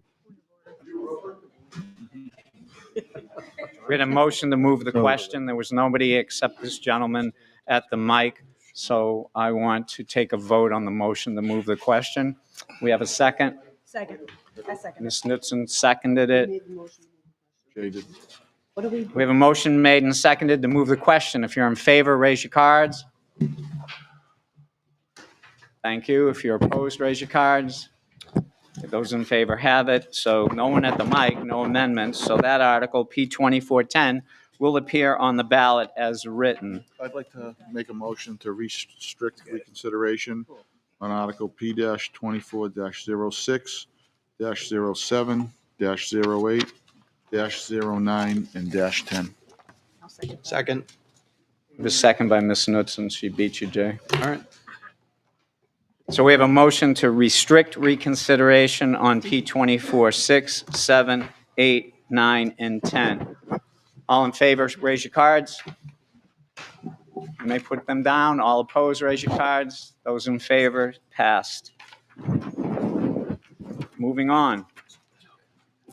Deposit to police vehicle, capital reserve fund, Article P-24-11. Shall the town vote to raise and appropriate $100,000 to be deposited into the previously established police vehicle capital reserve fund? Majority vote required, total appropriation $100,000. The approximate balance in the police vehicle capital reserve fund was $28,875 as of December 31, 2023. Recommended by the Board of Selectmen, 500, and the Budget Committee, 600. Motion to place this article on the ballot as written. So moved. Made by Ms. Knudsen, seconded by Mr. Coy.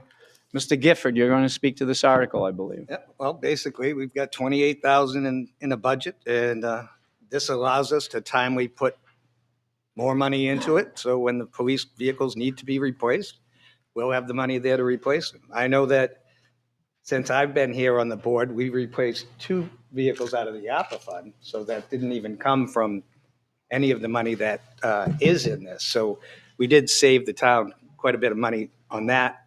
But these vehicles, they're not cheap. You're not going to go out and buy a $28,000 police car. So we need some money in there to maintain our fleet.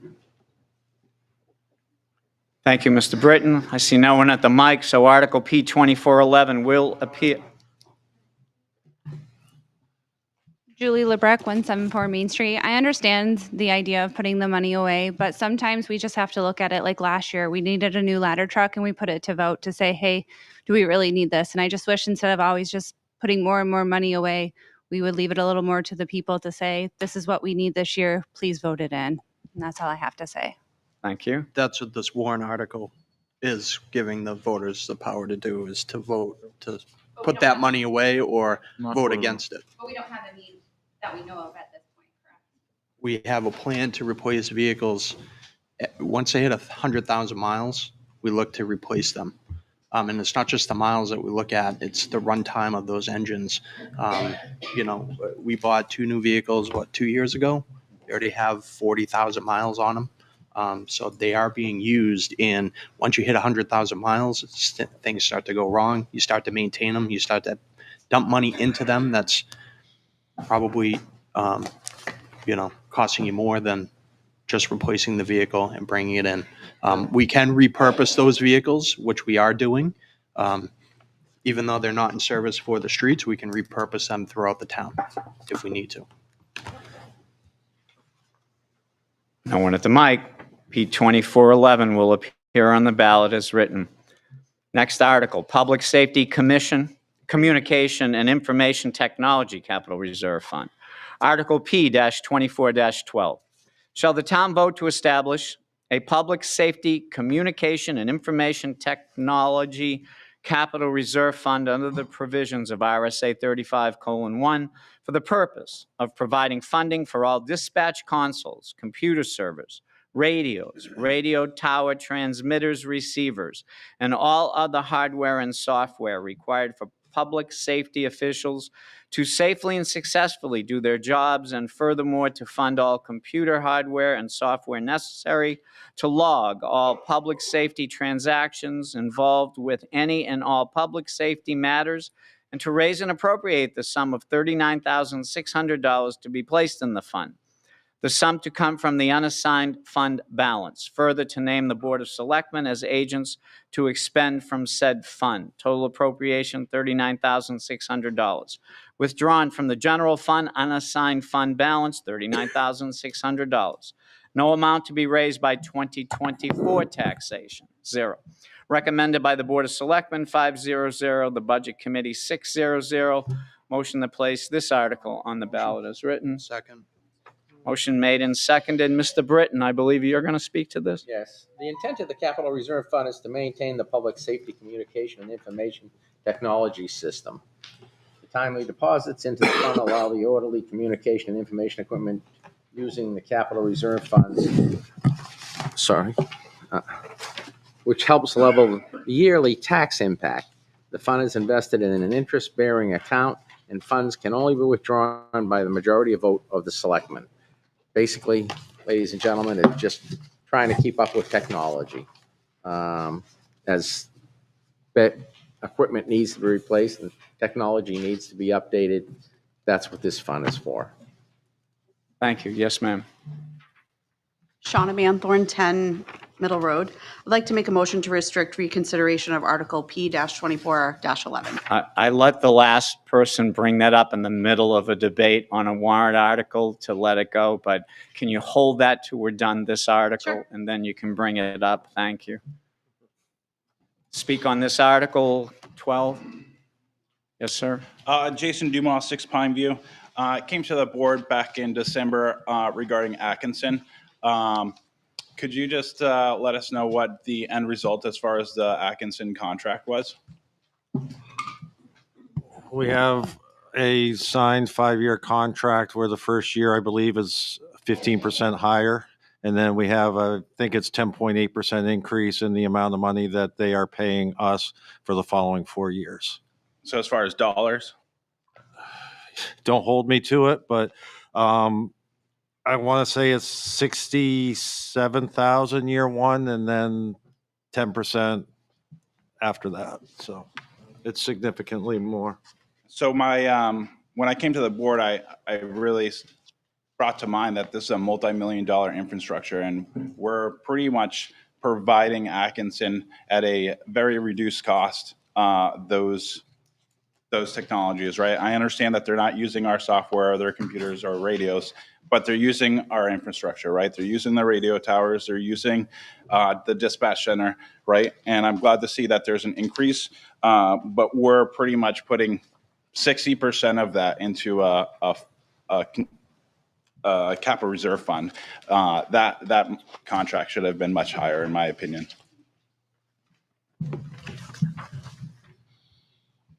Nolan Pelletier, 24 North Ave. Just a few questions with this. So we have this capital reserve fund. It was brought to my attention, or from watching all these stuff, that the police have an issue with their tower. Is this going to be going to that? They have an issue. They can't get up there to service it. They have to spend $7,000 every time they go because they can't climb it. Is this going to fix that? Does anyone have an answer for that? This would go towards a plan to fix that. Plan to fix that. And I did have a question. Or to fix it. And I could be confused here. There's a lot of information trying to keep up with everything in the town. So the police were talking about how their phone system has never been compatible with the rest of the other groups in town. And that's been going on for, I don't know how many years, several years. When it was brought up, it was just kind of a shoulder shrug. Is this going to fix that too? Or is that in the police budget? The phone system has been addressed. We had brought in more than one vendor who had promised phones to be able to fix the system, and no one has been able to come through. We have a contract now that has enabled all the phones across all the buildings to work and work properly finally. So you already have a new system, or they integrated Yes. the old system? We have a new system. You have a new system, and that was taken out of this fund, or that was taken out of the police budget? Well, it's out of the police budget, but also out of the our telephone budget for the government buildings. Okay. We're saving, we have a savings on one end, and we repurpose the money towards a phone system that works. Okay. This is, again, speaking to the thing that there's no accountability, because there was, and I'm not pointing any fingers, there was a system put in place that didn't work for years, that was promised to work. And then we have to address it later and spend more money, and there's no accountability on these things. So it gets frustrating when these things we pay for these things twice, and we wonder why our taxes are they're going up exponentially. And there needs to be accountability with these decisions. And if something didn't work for years and you just let it slide, that doesn't, and I'm not saying you, I'm just saying in general, I'm not trying to, Mr. Mutter, I'm not pointing a finger, I'm just saying in general, where does it end? Where's the accountability end? The roof, the phone systems, mismanaging the towers, not maintaining these things is causing issues that just fall back to us. So that's pretty much it. Thank you. Yes, sir. Morning. Patrick Kiley, 110 Main Street. I'm also a Deputy Director of Emergency Management, Health Officer in the town. I sit on the meetings that we've been undertaking to look at the overall public safety radio network infrastructure. I also manage all the radios for the fire department. So one thing about this is in the grand scheme of things, when we're looking at this kind of money to be used for capital, this equipment is very expensive. It's no secret. Motorola equipment, which is what we use and what is the industry standard for public safety, is quite expensive. So I think that this number is actually a little bit low on the grand scheme of things in terms of what we should be allocating, because as we go through these processes and as we continue to look for solutions and try to come to the appropriate reasonable goal, it takes a while. And because it takes a while, the quote that we get initially that some of these things are based on goes up. And we run into a point where now we have a 10% or whatever you want to call it increase in what that price is. So what I would do is I would make a motion to increase this line by 10% in order to make sure that we are not going back and asking for additional money on these kind of projects at a later point. I'll second the motion. Point of order. Can't do a percentage increase. It has to be factual dollars. That's a correct point of order, and I'd like to see the motion written down, sir, on the 8.5 by 11 piece of paper. And sign your name at the bottom, please. The whole piece of paper? Or You're fresh. Nothing's just making a valid point. Yes. nothing fresh.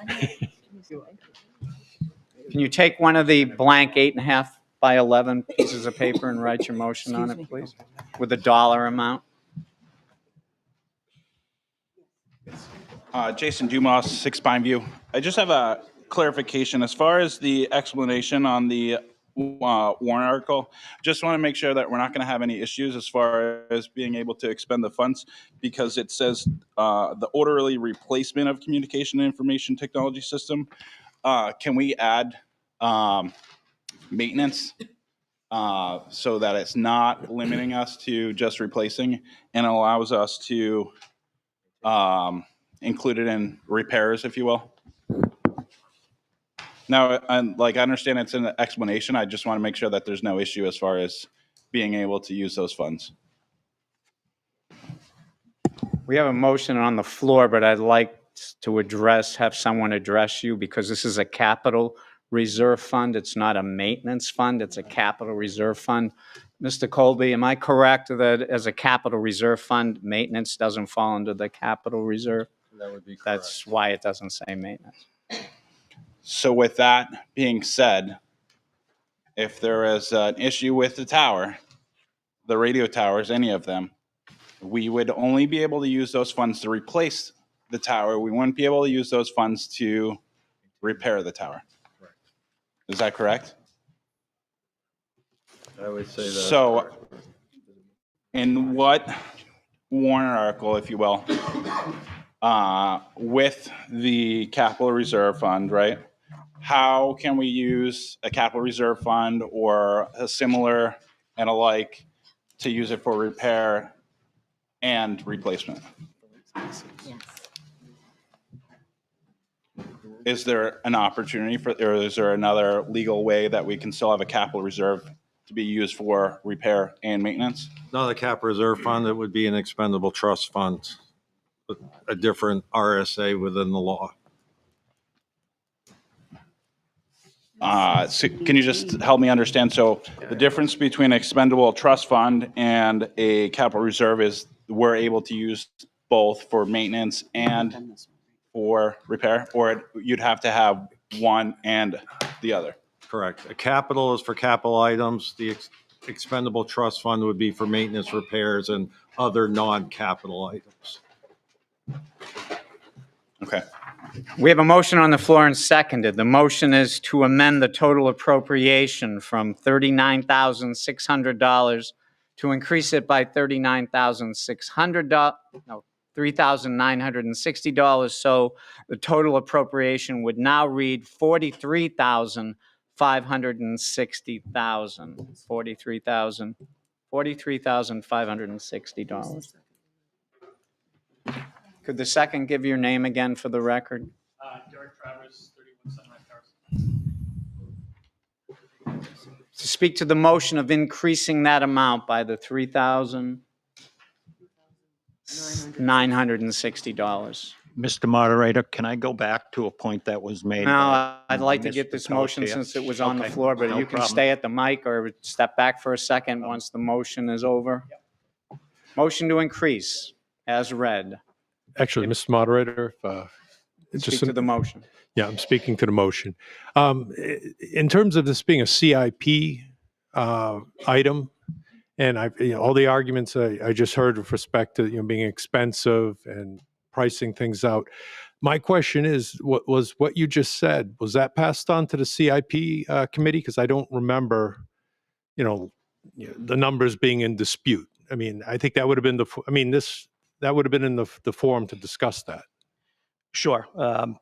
I was not aware that it was being brought in front of the CIP committee. That's plain and simple. Okay. So the numbers that were provided to the CIP committee, I guess, I mean, in terms of estimating what this would cost over time, I don't know where that came from then. Motion made on the floor and seconded to increase the amount. If you're in favor of increasing the amount as read, please raise your cards.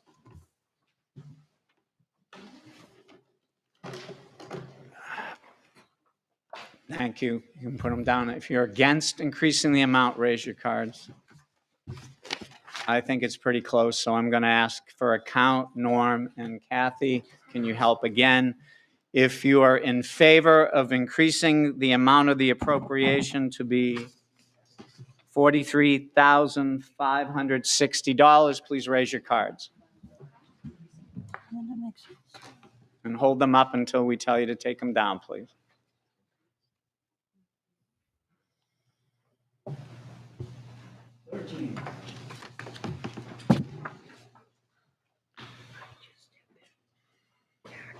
That's 35-4. If you're against, please raise your cards so we can count your cards.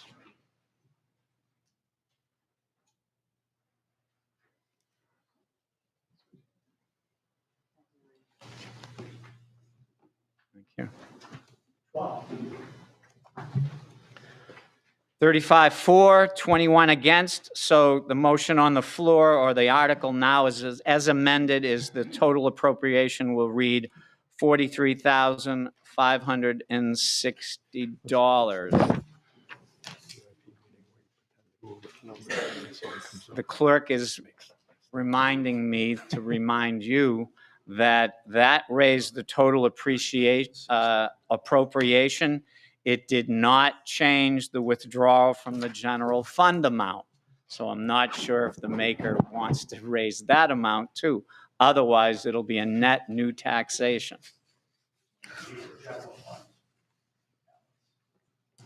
It won't change the warrant for the general fund balance unless you make a motion to increase the withdrawal from the general fund balance to that number that you just had passed. Can we call the question? Can I just have the sheet back, or do I have to write the whole thing? Right? Can you write a new one because it's a new motion? Are we going to withdraw? I mean, we're going to withdraw what we just voted on if he's not going to amend it? I'd like to call a I question. think he's writing. We have a motion on the floor the gentleman made, so I think it's appropriate to allow him to finish his motion. Calling the question is Need non-debatable. to ask him.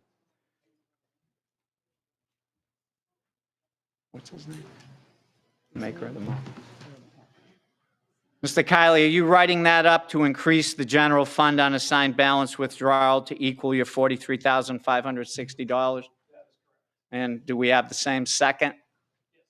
Okay, but we still need that in writing, but we're going to take a vote on, unless someone wants to speak on it, to increase the withdrawal from the general fund unassigned fund balance to the amount of the appropriation you just passed, $43,560. To speak on that motion, yes, sir. Yeah, I would like to speak. Nolan Pelletier, 24 North Ave. I think that motion should stay because I think that people will actually see that it's going to come out of their taxes. So I think there will be a new taxation because I find that no new taxation to be very, very misleading. And I would love for this warrant article to go in as written currently, not modified. Thank you. Jay?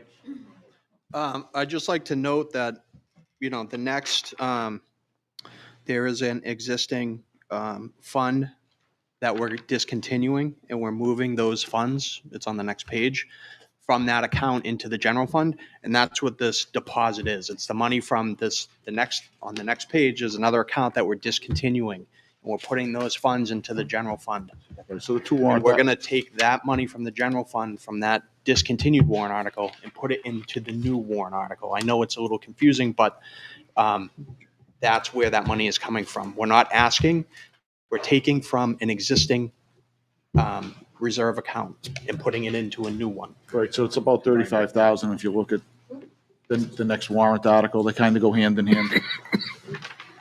So you would take 35,000 plus, and there's another 466, so that would go into the general fund to help offset. That's, the two warrant articles kind of go together. Well, they do go together, not kind of. Right, so. Correct. So based on Mr. Kylie's comments of the increase in the 10% increase, he would like to make a motion to take the additional fund from the unassigned fund balance along with the discontinued funds from the other warrant article to put into this new account. It's clear as mud. Mr. Kiley has made a motion that was seconded that asked that on the warrant article, the withdrawal from the general fund unassigned fund balance be increased from $39,600 to $43,560, the same amount as the appropriation.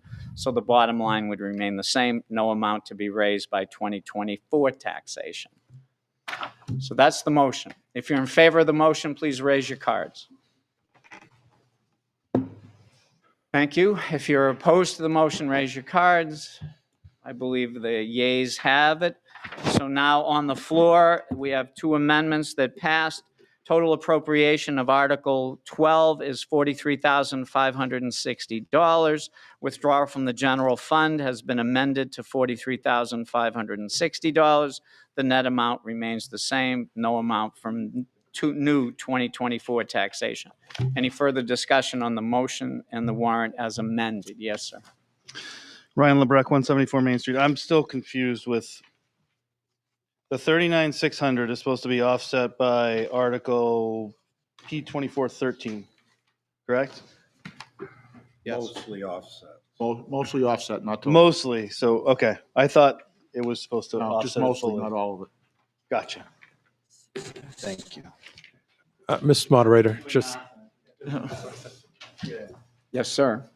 I mean, it's I kind of, I don't want to quibble. I mean, we're talking about sort of in the grand scheme of things, de minimis numbers, but it's that type of logic where, oh, it's de minimis, it's a little bit, and next thing you know, it's a lot, right? There's a process in place where there's supposed to be input, for these types of items, to be able to look at it, amortize the cost out, fund it, make adjustments, right? We just heard that, no input, this new information wasn't provided to, through the process to do that. And we sort of have it's a 10% increase because things are very expensive. If people just want to increase stuff anecdotally and just say that 10% here, 10% there, and there's no information there's no information. We just had somebody just say that this is really expensive, increase it by 10%. Okay. So you're moving stuff around with no information. So. Yes, sir. I had brought this up previously at one of the town meetings, but I'm still failed to understand. So I understand we're getting rid of a police department, communication, radio, dispatching, capital reserve fund. We're creating a public safety, I guess, to incorporate the fire department into this. I don't know. That was how it was explained before. But yet we have another article that says fire department radio capital reserve fund with a balance of 11,194. Why isn't that one also being merged into this one that we're currently speaking about? So there's one fund, fire and police, one balance. It seems inconsistent. We're getting rid of radio dispatching for the fire department, for the police department, but we're keeping one for radios for the fire department when we have a combined communication and technology, which seems like it would all go under one. Mr. DeRoche, answer your question. Well, I'm going to go back to the capital reserve itself. We're establishing the capital reserve. We don't have a plan to fund it yet. We're establishing it, and we're closing out another capital reserve to take what's left in the other capital reserve and put it into there. As part of the CIP process in the upcoming season, when we have a plan on what we're going to do to replace or fix the tower, that will probably be part of the CIP process. So this is just to establish the communication so that we can plan for that. I can't speak to why the Kyle. radios isn't part of this capital reserve. So just to address the Budget Committee's questions around the, no evidence of expense, right? So when we do, and we're not going to muddy the waters, we're going to use this as an example and pretend it's not a fire department radio, right? These radios in 6 months went from $7,500 a piece, these, to almost $9,000 a piece. And that is not due to, in part, anything that we're changing. That is 100% in part to what the manufacturer is charging. And there is no way for us to control that. We can only anticipate that prices will continue to trend in an upward direction based on the trajectory. Now, again, before that, we had a lower price. I don't know that off the top of my head, but a lower price for these radios before. So the company keeps anecdotally, and this is not just one company, this is all of the companies that we've gotten quotes from, continue to increase the price of their equipment. And this is the same kind of equipment and the same vendors that this capital fund addresses. So I just wanted to make a point that this isn't just no evidence. This is what we're seeing across the board. I apologize for not participating at that point in time. However, I think it's important to note that we need to just think a little bit ahead of where we are right now. Mr. Moderator. Mr. Colby, and then the chief. And to answer Mr. LeBrec's question about the other cap reserve, I would say the establishment of this is the bigger items, the infrastructure, the towers, the consoles and the like, where the other fund is for the smaller handheld items because of the difference in costs, and also the schedule of replacement would be different between the two. Thank you, Chief. Can you not please speak from your seat if you want to? Addressing my question. Please go to the mic as we asked in the rules. That's Stay fine. at the mic until you. Ryan Lebrecq, 174 Main Street. So we abolished a radio fund for the police department and combined it with this new fund. Correct. It is a radio dispatching fund that is being abolished, not a radio fund. So where are the police department's radios purchased from? They are purchased out of the capital reserve fund for the vehicles because the radios are maintained in the vehicles. Okay, thank you. You're welcome. Chief. And that's all I was going to help clean up some of that, because we have needs that are portable radios. It's a different department head, different needs, different replacement plans. What this CIP is for is strictly for the infrastructure, the dispatch center. That's why it's titled public safety, because it's not just police, it's not just fire, it's also animal control. It's everything that those dispatchers do inside that little room to make their job work. Thank you, Chief. Mr. Moderator, I guess a point of order. We seem to be splashing over between P 2412 and P 2413. 2413 has not been brought up yet. I would suggest that we keep to the focus of funding the Communications and Information Technology Capital Reserve. I appreciate your comment, but it was the Board of Selectmen that brought up the other article, which I wish he didn't, but he did. So I think it is appropriate because it was addressed to this article. So you can thank the Board of Selectmen for that. You're welcome. Yes, sir, at the mic. So Nolan Pelletier, 24 North Ave. The point of these CIPs is to evaluate what you need and put it forward, right? That's what the purpose of them is. So, and then they're presented to the budget committee, correct? So if they're not correct, what's even the point? If we're just going to come up here and alter them on the fly, it seems like it's almost a complete waste of time to even send them to the budget committee. It seems like there seems like there's a huge disconnect between some factions of our local government and the budget committee and other entities. I just don't understand what this, I guess I'm just lost because something seems to be out of place. There's completely new information that's being presented that should be in the context of this quote long-term planning. So yeah, it is being done on the fly right now. Okay, happening thank you. right now. Hi, Derek Travis, 31 Sunrise Terrace. I'm one of the lieutenants on the fire department, and I want to make sure this is clear from myself and from my standpoint of my fellow firefighters around the town and the police department. The infrastructure for the radio systems is vital to us. It's our safety net. I don't care where the money comes from. I don't care what you call it. You can call it a 24 red balloons. I don't care what it is. My biggest issue is that the stuff works and works appropriately, and I don't care if it costs $20, $50, $500,000. That's my life on the line. If I'm in a building trying to take care of your house and I'm in the building trying to save your kid or something to that effect, and my radio doesn't work because I can't get a hold of my dispatcher, I guess my question would be, there's a lot of talk about accountability here today and holding people accountable. So if we're not putting these funds in these places appropriately and you're voting against them, do I get to hold you accountable for that? And I apparently one of the, I feel my safety is more important than a dollar figure. That's all I got to say.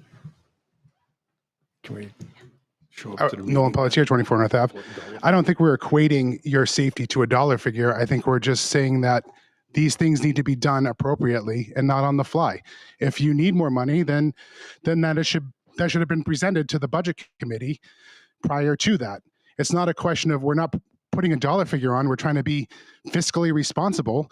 And if you need to, I agree. Equipment's important. I'm an electrician. I know it's different, but like safety is important. Safety is vital.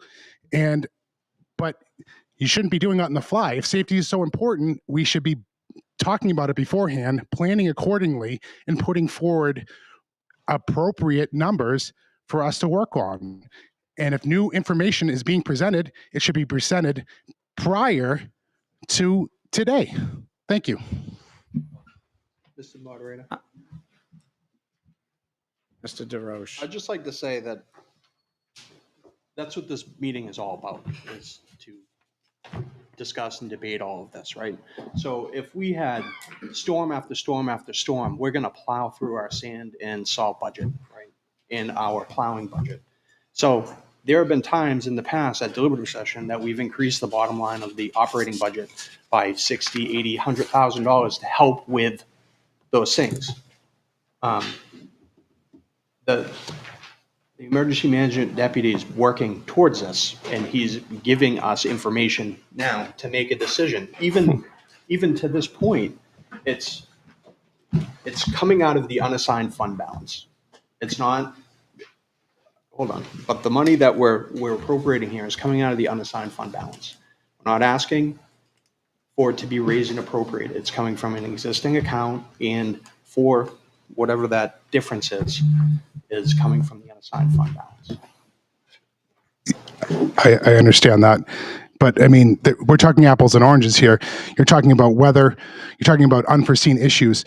We're talking about things that we can somewhat control moving forward and having a plan. We have no control over the weather. We have control over other aspects, especially in this instance that, it's to me, that's apples and oranges. Thank you.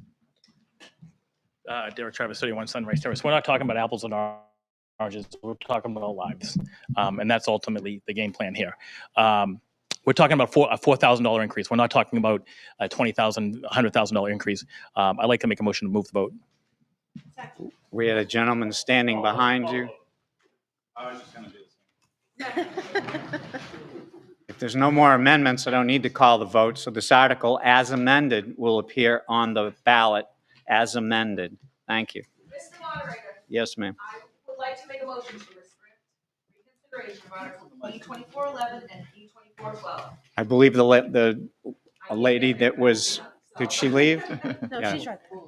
You need to make that motion at the mic instead of yelling from your seat, since I've told everybody they need to go. So it's like, sneak around and get in the line, so it's fine. But it's the rules. It's the rules. It's the rule. Motion to suspend the rules. Come to the mic. It'd be easier if you just come to the mic. There we go. And I was looking for your assistant there for her to second you. Someone's coming to the mic now, so. There she goes. Yes, ma'am. Good morning. Shauna Manthorn, 10 Middle Road. I would like to make a motion to restrict reconsideration of Articles P-24-11 and Article P-24-12 as amended. Seconded by. I second that. That's Kate, seconded it. She forgot her name, but that's Kate. So we have a motion made and seconded to restrict reconsideration of Article 2411 and 2412. All those in favor, raise your cards. Thank you. Any opposed? The ayes have it. 11 and 12 are restricted from reconsideration. Moving on. Article P-24-13, discontinue the Police Department Communications Radio Dispatching System Capital Reserve Fund. Shall the town vote to discontinue the following capital reserve funds? Said funds and accumulated interest to date of withdrawal are to be transferred to the municipality's general fund. Police Department Communication Radio Dispatching System Capital Reserve Fund. Police Department Management Information Computer System Capital Reserve Fund. This article will be null and void if Article P-24-12 fails. Recommended by the Board of Selectmen 5-0-0. The appropriate balance of the Communications Dispatch Radio Capital Reserve Fund was $35,157 as of 12/31/23. The approximate balance of the Management Information System Capital Reserve Fund was $466 as of 12/31/23. Do I have a motion to place this on the ballot? Made and seconded. And I believe, Mr. Britton, you get to speak on this. Yeah, not much to speak on. We've beaten this thing to the death where there's nothing left to live. This fund would become redundant. Article P-24-12 passed. Therefore, it is recommended to discontinue the fund and return the accumulated funds to the general fund. Thank you. Someone to speak on it. Jason Dumas, 6 Pine View. Shouldn't this be two separate warrant articles because there's two capital reserve funds? Does not have to be. It doesn't have to be? No, it does not. Can we just add within the explanation the actual total so it aligns correctly? Aligns with what? Well, I mean, so if we want Looking for a total amount. the P-24-12, right? It's supposed to be funded through this, right? Through the... Partially through right. that. I understand that. It's going to go through the general fund and then be reallocated, right? If I look at this, it looks like it's separate accounts. Can we add in the total of both accounts to the explanation? I mean, it's not that hard. Yeah. Well, write it out. Well, it's the explanation, not within the... Explanation he's talking. Mr. Colby, do you want to speak to that? Because I know these articles were likely reviewed by the Department of Revenue. They have been reviewed by Department of Revenue. The approximate balances will change. So in order to do that, that's why they are generally, we are closing the funds. Okay. So. But within the explanation, which we can't modify the explanation is my understanding, can we put the complete total of both accounts? But the balance could change because they're in No, interest-bearing I understand accounts. that. Well, it's subject to change regardless of when we pull it out anyways. Right. But all I'm saying is to add both accounts within the explanation, so it's clear, right? And it supports P2412. We can do that. Is that big of a deal to put it in the explanation? Not in the explanation. Yeah, so just add it to the explanation. It's not a So big I'm deal. gonna throw away all the ones we have. And it costs more money. So the Board of Selectmen will discuss after this meeting adding that total to your voter guide? Is that what I heard? Yeah, we'll discuss it. Okay, thank you. No one at the mic. Article P-2413 will appear on the ballot as written. Next, Article P-2414, deposit to Fire Department Radio Capital Reserve Fund previously established. Shall the town vote to raise and appropriate $20,000 to be deposited into the previously established Fire Department Capital Reserve Fund? Majority vote required. Total appropriation $20,000. The approximate balance in the Fire Department Radio Capital Reserve Fund was $11,194 as of 12/31/23, recommended by the Board of Selectmen 500 and the Budget Committee 600. Motion to place this on the ballot. Second. Made and seconded. Ms. Bergeron, I believe you're speaking to this. Yes. So the CIP reference F3D and the timely deposits into this capital reserve fund will ensure that the funds are available to replace mobile and portable radios as needed in the future using only capital reserve funds, which helps to level the yearly tax impact. This fund will be invested in an interest-bearing account, and funds can only be withdrawn by a majority of the vote of the Board of Selectmen. Thank you. At the mic? Ryan LeBrecq, 174 Main Street. I just wanted to respond to the gentleman from the fire department earlier in regards to radios, fire department equipment, et cetera. I think the town and the taxpayers have overwhelmingly supported the fire department for a long time. And it's not a matter of not wanting to provide the appropriate equipment. There just can't be a blank check for anything and everything, and it has to be all managed appropriately. I believe the chief is doing a good job managing things lately and, getting funds for the town as well. And that's through grants and things, and that's appreciated.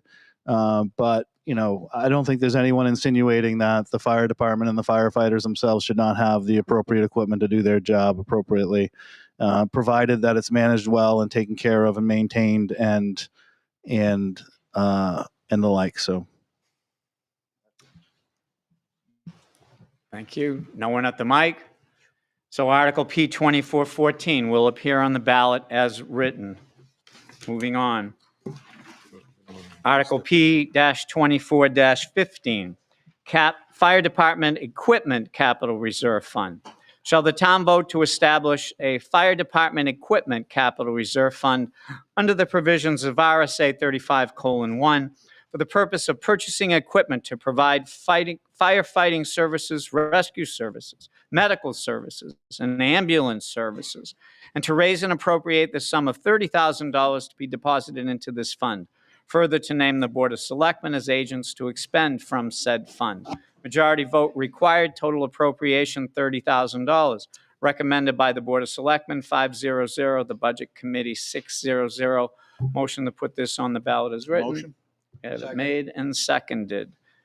Mr. Coy, you're going to speak on this. Yes, basically what this is, just to make sure, this timely deposits into the capital reserve fund, to make sure they're available to replace equipment, for firefighting services, rescue services, medical services, even the ambulance services, just to make sure that there's money in there and to, basically make sure it's level funded for the yearly tax impact. Thank you. Seeing nobody at the mic, Article P-2415 will appear on the ballot as written. Article P-2416, Deposit to Reevaluation Capital Reserve Fund. Shall the town vote to raise and appropriate the sum of $35,000 to be deposited into the previously established Reevaluation Capital Reserve Fund? Majority vote required. The approximate balance of the reevaluation capital reserve fund was $37,136 as of 12/31/23, recommended by the Board of Selectmen 500, on the Budget Committee 600. Motion to place this on the ballot is written. Ms. Knutson, and seconded by Mr. DeRoche. Mr. DeRoche, you're going to speak on that. Yep. So this warrant article, it was put in place to help level fund the expense of a full reevaluation. We are required by law every 5 years to do a full reevaluation of our properties. So what this does, it costs generally around $175,000 to $200,000. Over the last 5-6 years, we've been putting away $35,000 each year in anticipation of this expense. So we're asking that folks support this. So in 2026, when we do the reevaluation, we don't put it all through the budget as a giant increase of $175,000, $180,000. Thank you. Seeing no one at the mic, P2416 will appear on the ballot as written. I'd like to make a motion to restrict reconsideration for Article P-24-13, -14, -15, and -16. Second. Who was the second? Me. Jay. I have a motion to restrict reconsideration on 13, 14, 15, and 16, made and seconded. All in favor, raise your cards.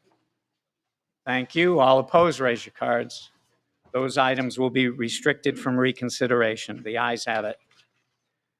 Article P-24-17, deposit to fire department apparatus, capital reserve fund.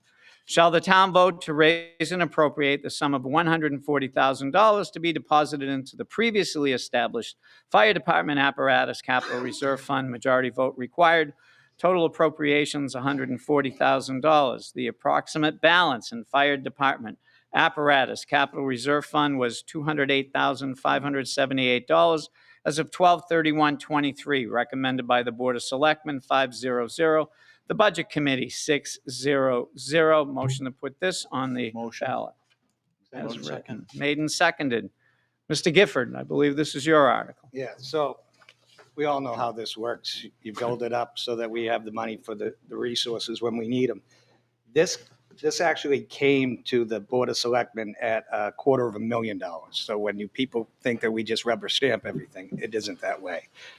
We went back with Chief Knutson, who has gotten us a $900,000 grant for a new vehicle, and asked him to retune his numbers, and he came back at this $90,000 savings. So I'd say good job to the chief, and basically we're looking for this to build it up for the next vehicle down the line. Seeing nobody at the mic, P-24-17 will appear on the ballot as written. Yes, sir. I just had a question. The 208,000, maybe 340,000, is the balance of the fire truck that the grant is coming from coming out of this? The $300,000 when we actually buy it? This is where it would be coming out of? Yes. Okay. Can I make a point of order? Can we allow some time for people to walk up to the mic in between each motion? People are packed in here pretty tight. We have people that may need walking assistance, and you're not offering that time for them to get to the mic. I will happily give them a little more time, but I always scan the audience, and nobody's moving and nobody's standing up and nobody's in line at the microphone, and you need to be in line at the microphone. But if they're moving, I'll give them time to get there. So I thank you for your comment, and we will see what we can do. Thank you. P-24-18. I had already ruled P-24-17 is on the ballot as written. Article P-24-18, deposit to Old Home Day Expendable Trust Fund. Shall the town vote to raise and appropriate the sum of $2,645 to be deposited into the previously established Old Home Day Expendable Trust Fund, the sum to come from the unassigned fund balance and represents donations received in 2023, with no amount to be raised from taxation. Majority vote required. Total appropriation, $2,645. Withdrawal from the general fund, unassigned fund balance, $2,645. No amount to be raised by 2024 taxation, zero.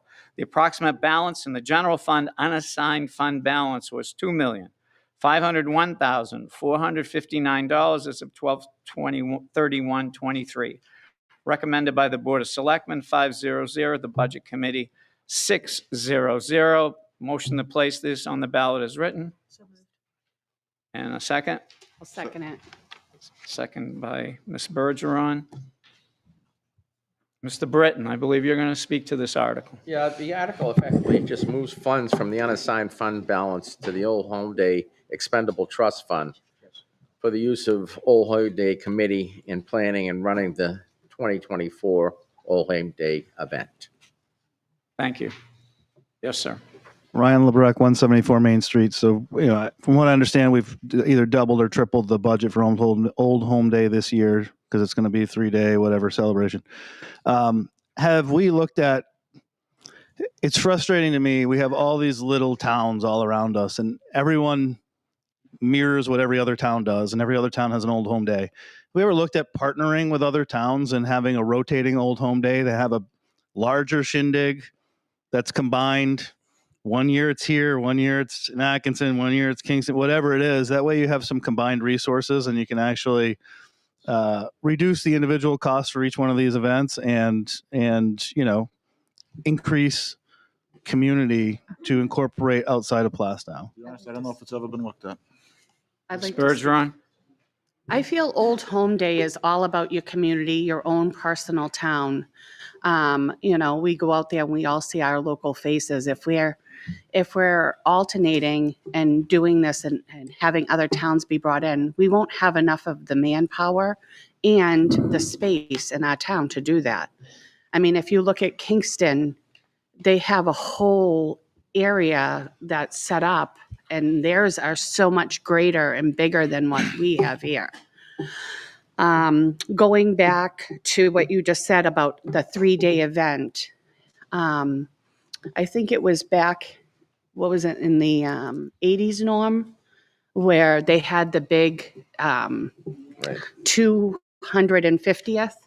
And I don't know if people realize, but they spent over $120,000 on their Old Home Day.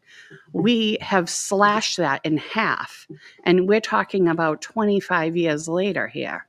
So, I mean, we slashed that whole event in half from when they had it years ago. And it just baffles me to even think that they spent $120,000 to $150,000 back then on a 3-day event. Whereas we're only looking at a total of 68, Shauna, I believe, around 68,000. Lower than that. It's a little lower than that now? Okay, so see, we're working to cut the budget with that.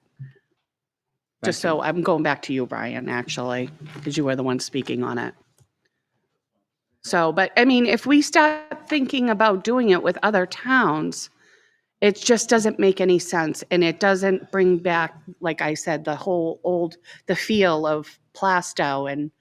And it's all about the Plastow people that day. You know what I mean? And what we do here. Kingston takes it on to a whole nother level. And I don't know what Atkinson does or the other surrounding communities, but I like the way our Old Home Day is here. I feel it's more about the community and it's not as elaborate as some of these other towns, which could end up costing us a fortune. This is just a question. So this 2,645 were donations that were allocated for Old Home Day? They were generated last year. Yeah. So if they were earmarked for Old Home Day, why do we have to vote to move them into that budget? I just don't. It's just State laws. It's a state law thing. It's the way the money gets taken in. It has to be put somewhere, so it has to be put in to this account, and then we have to vote to release it. Yeah, maybe I'm not used to state law. I just usually when something's earmarked for something, it has to be used for said purpose unless something else is happening. So I just didn't understand why I had. Because when the money comes in, it has to go somewhere. So it has to go to So it this has to go to the account. general fund first, and then it has to be reallocated Correct. into that fund, even though that's what it was earmarked for. Correct. That seems a little. I know the way you're thinking, and it'd be so much easier if we could do it that way, wouldn't it? Okay. Being a small business owner, I know exactly what you're thinking, and it just doesn't apply in government. Okay. Second thing is, I saw pictures of Old Home Day where they had a beer tent. I think we should bring that back. Amen. Amen. We've been working on that for years. There will be one.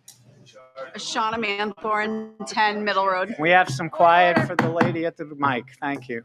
Shauna Manthorn, 10 Middle Road. As a member of the Old Home Day Committee, I can tell you it's really appreciated to have the support of the town. I totally agree with the beer tent thing. We've been working on that for 1,000 years. But just as a point of clarification, the budget for this year was not doubled or tripled. It's essentially, and correct me if I'm wrong, a combination of the traditional Old Home Day in addition to the 275th anniversary celebration to honor our town, which is why the extension of the 3 days. But the budget, to speak to that, it wasn't doubled or tripled, just so you know. And so these funds that the committee raised last year at Old Home Day via activities and raffles would really help us prepare and do an amazing job this year. Maybe enough money for a bear tent. I don't know. We'll see. We're trying. So I just wanted to speak to that. So there's an understanding. Profit to put back into that, and then we'll earmark it, and then we can vote it back in next year. So to speak to that, there are activities that will be revenue generating, hopefully, having activities that will absolutely do that. Bob? I'll go to Ms. Bergeron. I just wanted to know, the man standing up in the back, are you at the mic or are you just standing up in the back? So you do want to speak? Okay. All right. So Ms. Bergeron, then this gentleman. Yeah, I just wanted to respond to Shauna. I hope you didn't think that I was saying that we were double, like you guys were double and tripling it. Oh, okay. All right. I just wanted to clarify that. Okay. Name and address? Yeah. Roy Walling, 12 Village Way, also a member of the Old Home Day Committee. So some of the things we do, right? So it's a town event. We like to keep it within the town. We like to have it down on the town green. There's been talks about moving it in different locations around the town. I think, and I grew up in Plasso. I did Old Home Day as a kid. I think a lot of people in here did.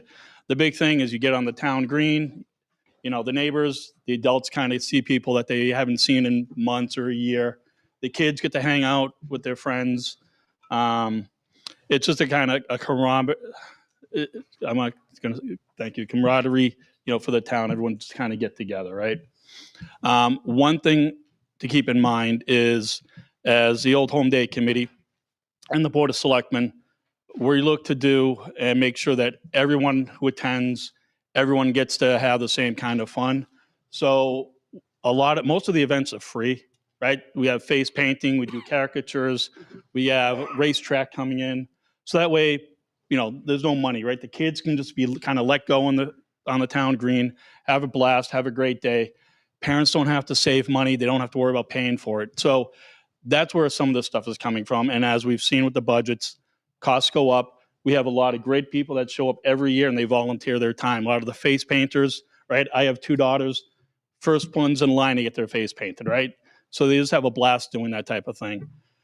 Yes, 25 years ago we spent, well, not we, but they spent $130,000. They had 130 volunteers. This year we had 6 volunteers right now for Old Home Day Committee, and I think our budget, is like 40 grand, right? And part of that is the parade. We used to spend $15,000 on the parade itself. Generally, every year it's a $20,000 budget for Old Home Day. We rely a lot on donations and people volunteering and helping out. With that said, we do have spots if you want to volunteer to be on the Old Home Day Committee. And if you can't volunteer on the Old Home Day Committee, you can always use help the day of Old Home Day. Thank you. Thank you. Thank you. He's leaving. I was going to give him time to get to the mic.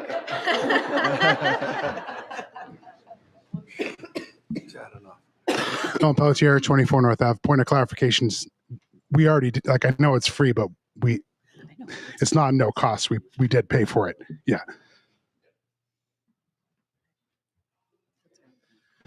Yeah, Ryan LeBrecq, 174 Main Street. I like having fun as well, and I have nothing against things like this and or town concerts, etc.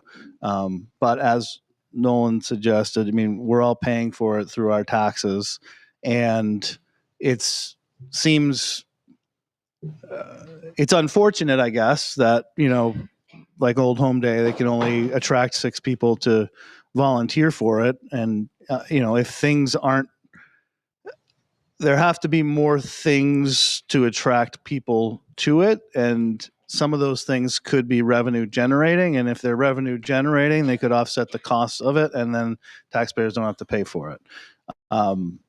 Now, people will say, well, then volunteer for Old Home Day. That's fine.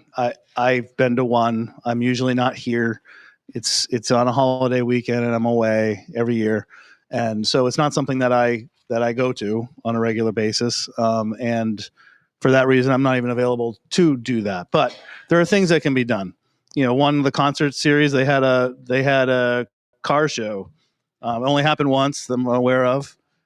People that go to car shows like myself with old cars are used to paying $10-15 to enter our car into a little whatever. That's a revenue generator, something that easily done. So in any case, all I ask is that, the committee looks for ideas to increase revenue, not necessarily charging to paint kids' faces. So let the kids have fun for sure. Move the question. I had someone at the mic, and as the rules say, I'm going to let him speak, although it's the second time. Shauna Manthorn, 10 Middle Road. Speaking to this article, this is revenue that our committee generated last year. So I would just ask for the support. Thank you.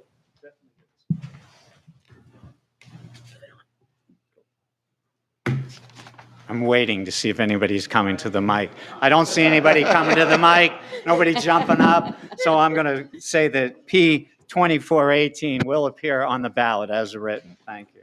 Moving on. P 2419, Plastow Historical Society support.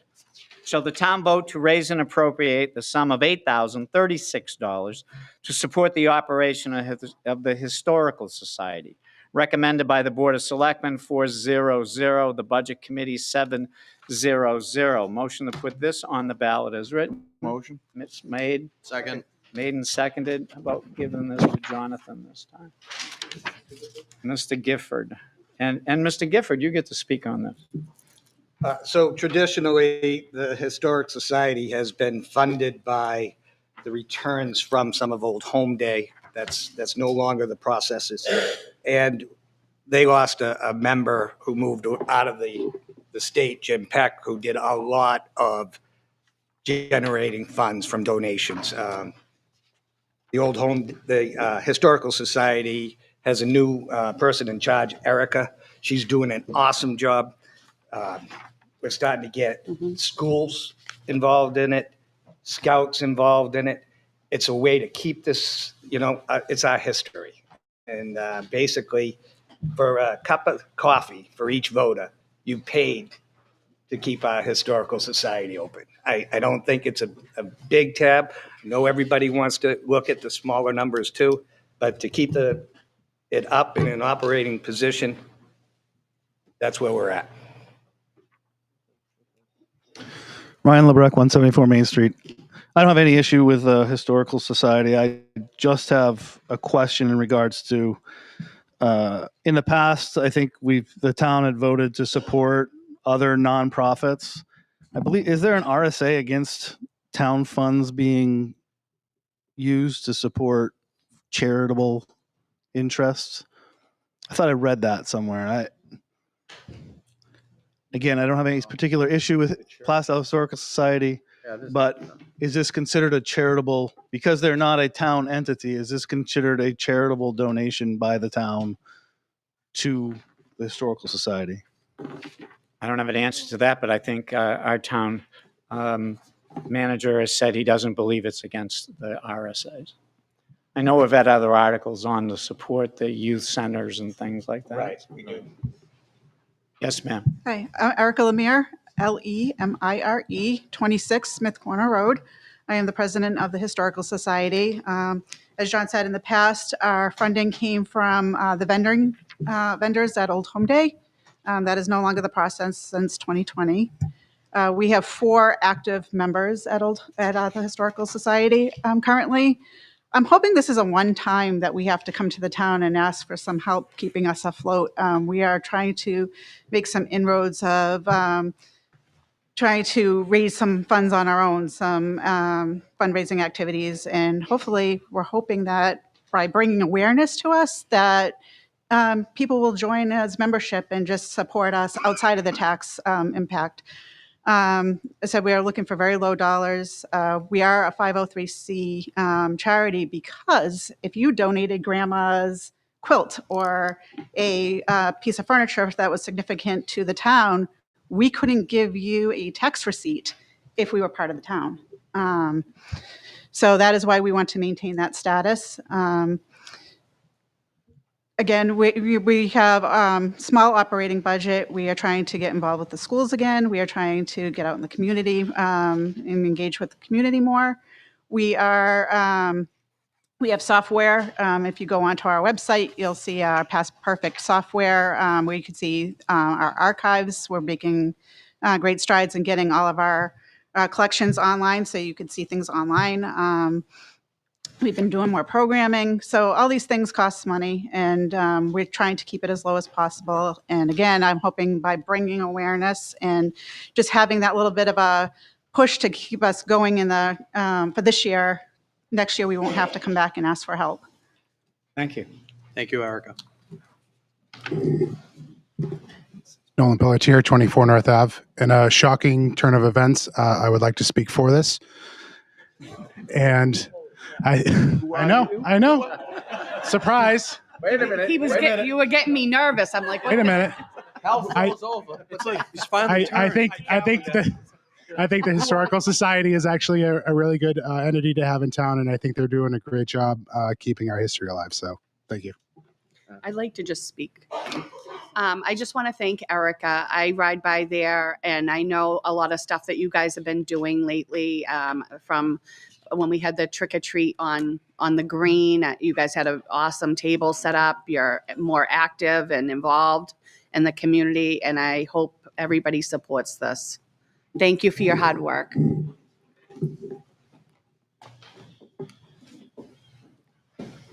No, it's not dead time on TV. I'm just waiting. I don't see anybody approaching the mic.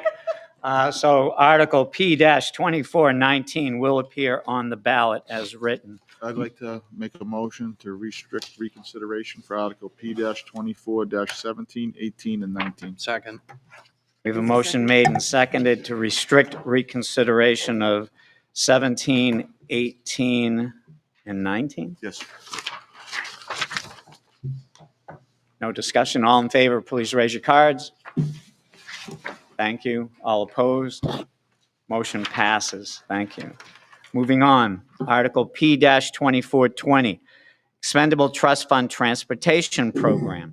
Shall the town vote to create an expendable trust fund under the provisions of RSA 31:19-A for the express purpose of depositing any donations or other receipts received from or for a purpose of transportation program. The transportation program is to provide transportation to those in need for medical and/or other necessary appointment. Said funds shall be used exclusively for expenses incurred for the transportation program, and further, to appoint the Board of Selectmen as agents to expend the fund. Majority vote required, recommended by the Board of Selectmen, 500. Motion to put this on the ballot as written. So moved. Ms. Knudsen, second. Seconded by Mr. Coy. Ms. Bergeron, you'll speak first on this? The intent of this expendable trust fund is to provide transportation to those in need for medical and other necessary appointments. This fund will be invested in an interest-bearing account, and funds can only be withdrawn by a majority of the vote of the Board of Selectmen. Thank you. Yes, ma'am. I will tell you, Holly Patterson, 24 Brady Circle, Atkinson, has this program, and it's fabulous, so I can, amen. I waited until after all of the dollars, Mr. Moderator, were from this question. I notice on the special warrant articles on page 1, MS 737, we list out all of the dollar amounts that we've just pushed through and that are now closed. My question is the order in which they're going to go on the ballot. We have the numbering sequence that we considered them in, but I noticed on 737 they show differently. They're not in numerical order. I ask this to the group because I do know that Atkinson had an issue where the budget did not pass, and the order in which they made on the ballot became very germane. Items the state made them remove were in the order that they were actually placed on the ballot. So when I see the difference, I'd like to have someone speak to that if they would, please. Would anyone like to speak on how you set the order of the articles on the warrant? You have any idea? No? The state made the town of Atkinson pull them out, so they were over budget. We're discussing the trust fund. This can be discussed after, right? With all due respect to my neighbor, we were talking about roofs on something else as well. The town, my point in bringing this up to the town is that the residents voted on something that they thought was going to pass, but in fact, things got slashed from the budget in Atkinson because of the order they were placed on the ballot. There are two different orders here, and that's all I'm asking. So that the town is aware when they vote, they know the impact. So this is the order it's going to appear in, right? Okay, can I have her step forward? I want to see what she's looking at, that she's showing two different. She's looking at the MS 737 as compared to the Okay. order. But I won't rule you, ma'am, out of order, but the warrant articles in their order are set by the Board of Selectmen. And this is how it's going to appear on the warrant, because at this point, I don't believe they can go and change the order because it's been So it's strictly posted. based on the numerical order? Yes. So this is exactly what you see here is how it's going to be on the day of the election. Excellent. So all I would say is remind our town meeting, our town residents, that if something doesn't pass, anything that has to be slashed because we're over budget, et cetera, we'll start from the bottom up. So be mindful. Thank you. I don't understand. On Article 20. I would like to talk about something completely off topic. No, I'm just kidding.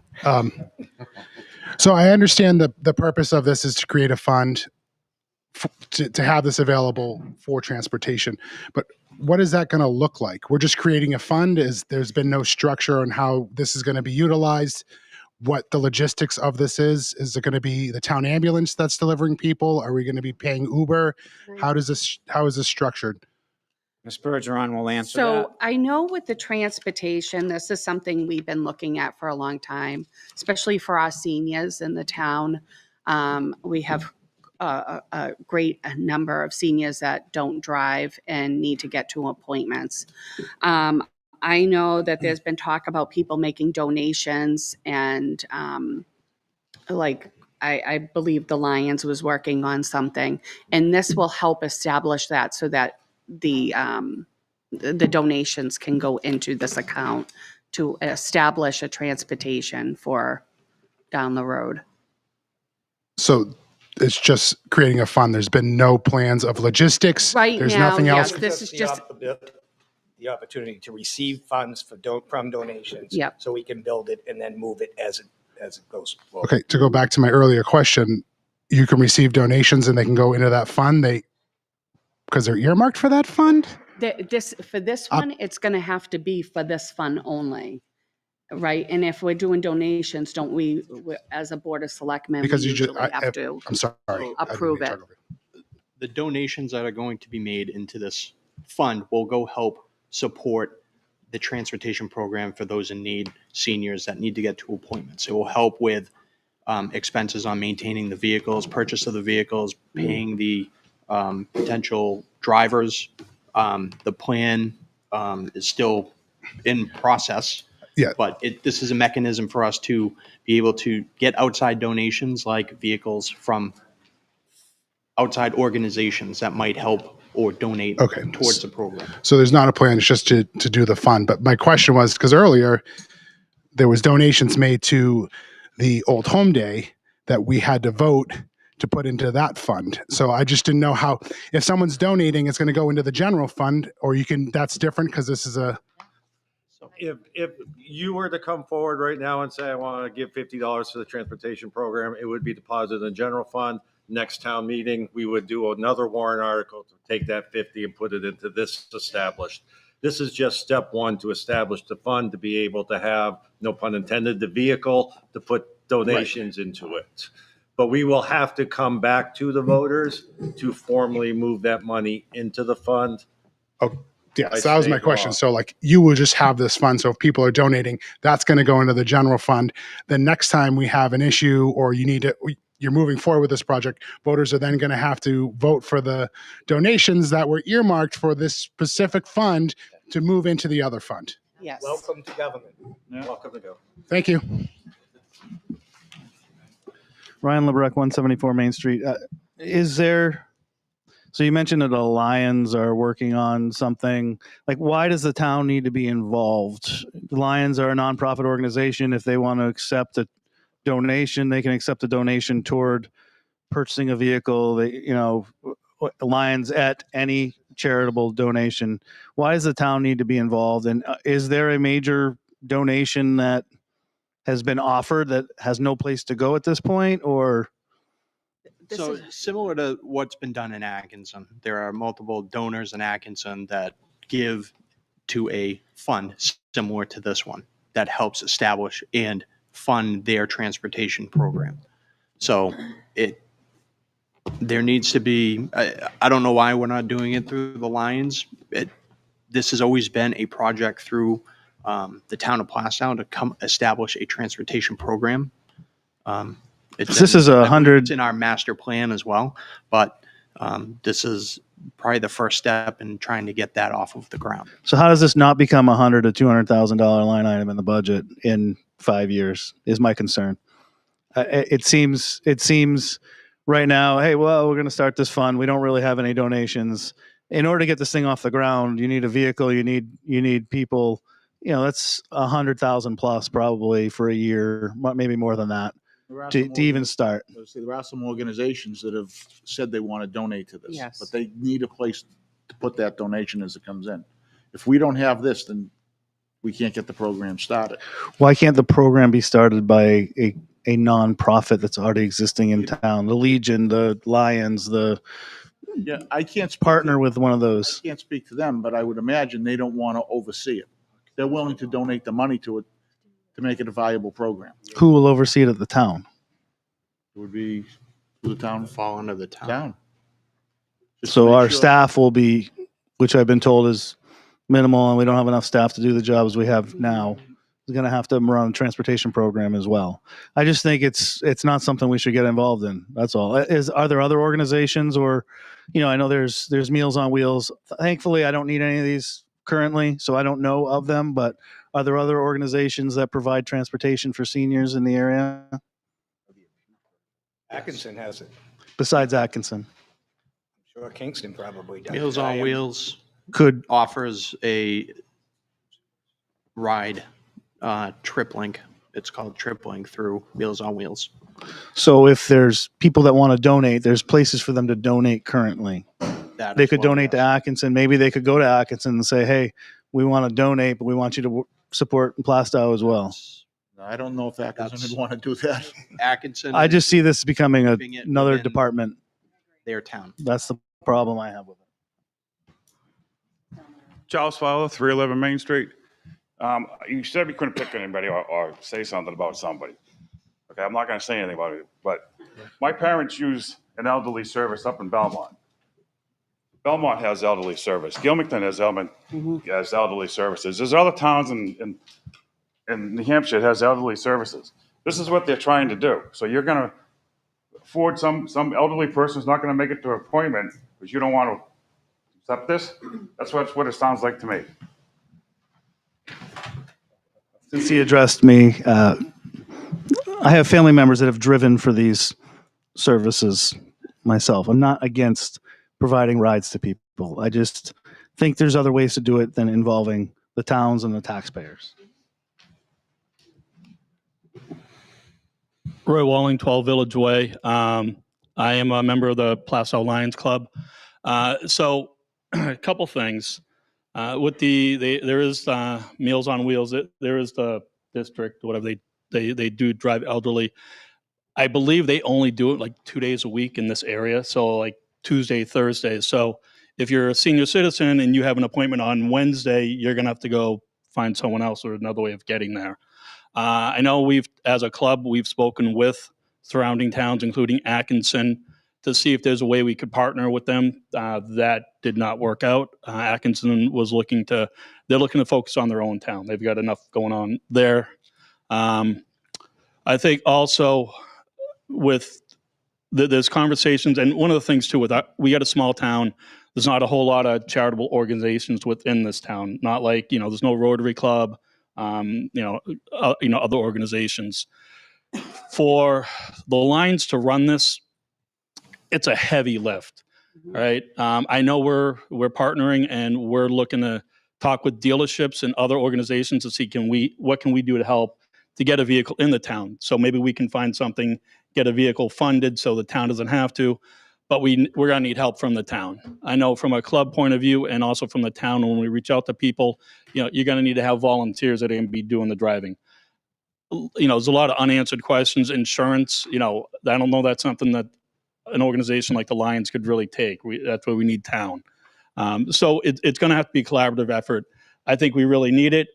I work in Boston, and several times a day or several times a week, I'll see Atkinson's elderly vehicles down on 93 because they have elderly that want to go to Mass General. Right? If you can go to Boston, go to MGH, Tufts, one of those. Not be limited to this area where I believe when they do the transportation, they're not taking people to Boston. You're sticking around here. You maybe going to Exeter. Not to say those aren't good facilities, but some people may want to go down to the Boston area. So I again, it's just to open up the fund.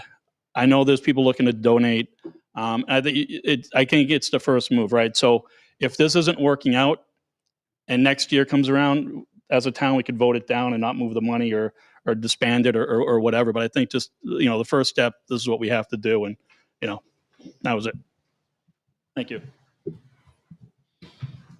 Holly Patterson again, 24 Brady Circle. I had the pleasure of serving on the Board of Selectmen in Atkinson, and I liaised with Noriko, who heads up the Recreation Commission, under which the Elderly Services Program is run. And I applaud this town for trying to create something very much like it. And I can share with the town members that at the end of the day, the people who are getting rides are making donations. Community members across the entire town are giving money so that there's a resource, because at some point, every one of us is going to need help. I would argue that it should maybe expand beyond elderly people, because there are people that are sandwiched that need help as well. But this is an incredible program, and I applaud Plastow for trying to start it. Whatever it is, the town of Atkinson got vehicles donated. They used ARPA money to replace vehicles. They have a fleet of 10 plus vehicles that they are bringing residents anywhere that they need to go. It's an incredible service, and it would do well in the town to support the town of Plastow. Angela Edwards for Witten Place. I absolutely applaud this coming forward. I didn't know if maybe the verbiage could be rearranged. I don't know if that's appropriate, where those in need, i.e. elders, maybe families, what have you. I applaud that this is hopefully moving forward, because I've been in the medical field for 18 years working with geriatrics, and I saw the benefits within the Atkinson community. And hopefully this is going to move forward within our own community, because our families need it. We might not be available for them, or maybe people just don't have that option to have that assistance. So I really hope this does move forward. Thank you. I know you guys are just establishing this and just looking into it, but like was previous said, could this program also, not only the elderly, but those with disabilities within town? I think that's a major need throughout our town and throughout this whole community in this area. Yeah, I don't see why you couldn't. I just would hope we don't tie our hands without having that in there. I think it's really for anybody in need. That's how I look at it. Okay, okay, good. It says those in need. Those in need, okay. Yep. Ryan LeBrecq, 174 Main Street. This just so for Atkinson, they have a successful program. That's fantastic. They obviously know how to do it. The statement was made they don't want to work with us. Well, we shouldn't work with them on their communication needs if they're not going to work with us on other things. So we should tie things together. It's called negotiation. Say, okay, we'll give you this sweetheart deal. You want to provide all this infrastructure. You help us include our town into your transportation program, and we'll funnel donations towards that as well. That's not to be. What's that? They are going to pay a fee for the communication, right? We just Yeah, they're paying pittance compared to what it would cost them to do it themselves, is all I'm saying. Communication has nothing to do. I appreciate. In any your case, analysis. Can you in any stick to case, the I just article? see this becoming a burden to the town. This town suffers from a death from 1,000 cuts. The reason why we fight against things for the fire department sometimes, and not fight against, but we are we take exception to, replacing equipment quicker or police cars at 100,000 miles, et cetera, is because the things we need, we don't have enough money for, because we're diluting them by all this other stuff that we're doing that's outside of, conservative, strict government, not this expanding behemoth that continues to grow every year by millions of dollars. We only have 7,700 people in town. We're not Haverhill. We're not Boston. We don't have the tax base to do everything.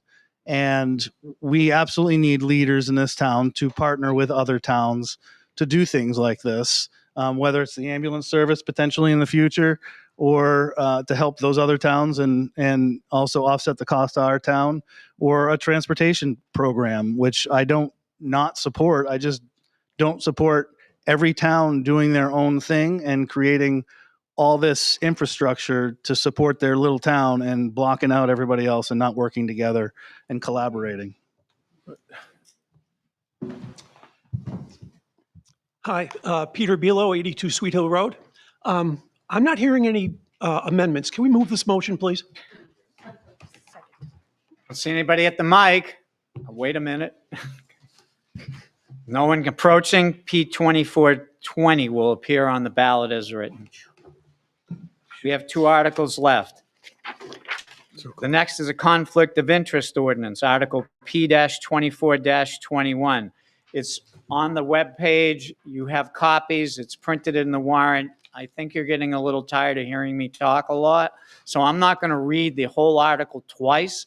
I'm going to only read the amendments to the article, unless you want me to read the whole thing twice. I don't see you guys want me to do that. Thank you.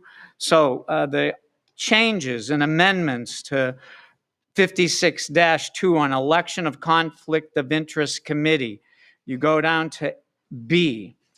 The amendment adds or a member of another town committee or board. So B will read, members of the conflict of interest committee shall consist of private citizens residing in the town and not employees by the town in a contractual agreement with the town, or a member of another town committee or board. The red you can see in your printout.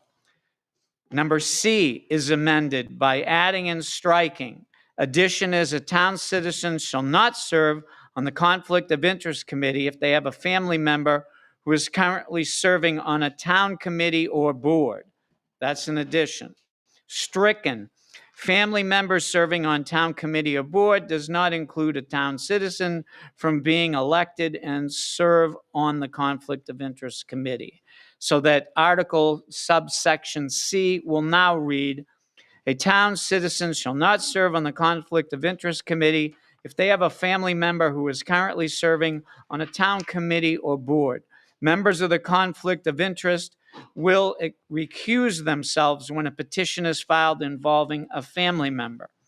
And lastly, the general inclusion of who's who adds uncles, aunts, and cousins and an or, so that that subsection will read, family members include spouse, children, stepchildren, grandchildren, parents, step-parents, grandparents, brothers, sisters, stepbrothers, stepsisters, and the addition uncles, aunts, cousins, then already included. Nephews, nieces, father-in-law, mother-in-law, brother-in-law, sister-in-law, son-in-law, daughter-in-law, the addition, or any member of the official's household. This is recommended by the Board of Selectmen 410. Do I have a motion to place the Conflict I'll of make the Interest motion. ordinance Second. on? Made and seconded. Mr. Coy, you're going to speak to this. Yeah. It was Jay. This was brought forth to the Board of Selectmen by the Conflict of Interest Committee. These were recommendations that they made as they went over everything. And the selectmen did support it 4-1, and that's really about it. You can read it. Thank you. Yes, ma'am. Holly Patterson, Brady Circle. I just a point, B should say employees of the town, not by the town. Employed by, yeah, we just need to tighten the language. Employed by or employees of, one or the other. Either way would be fine for you to write that up as a motion to amend. Do I have to write the whole motion? You can write amend subsection B to read and just put that section in, I believe will be appropriate. So she's writing a motion to amend on B where it says, and not employees by the town. She's either going to amend it to be not employees of the town or employed by the town. I don't know which way.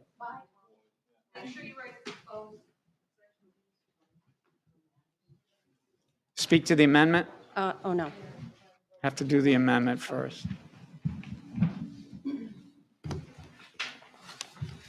Have you decided how you're amending it, ma'am? Employed by. Employed by the town. So the amendment is to change Article B where it says not employees by the town, so it reads not employed by the town. We'll give her a moment to write it. And who seconded it? We need a second. A name for the clerk. Edwards? Or Whitten, please.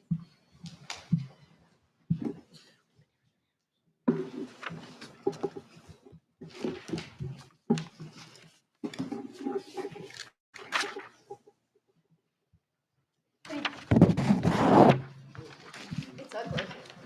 Did you sign it? You did. Need to know who the players are. Thank you.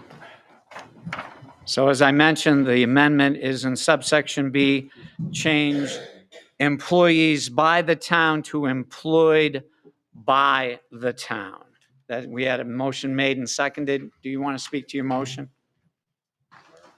Also, thankfully, it has to be in the revised. There's a note on it as well that it also be in the revised wording. Oh, yeah. Good catch. Thank you. So Part B in the revised and Part C in the proposed amendment is amended by changing it to read employed by the town. Speak on the amendment.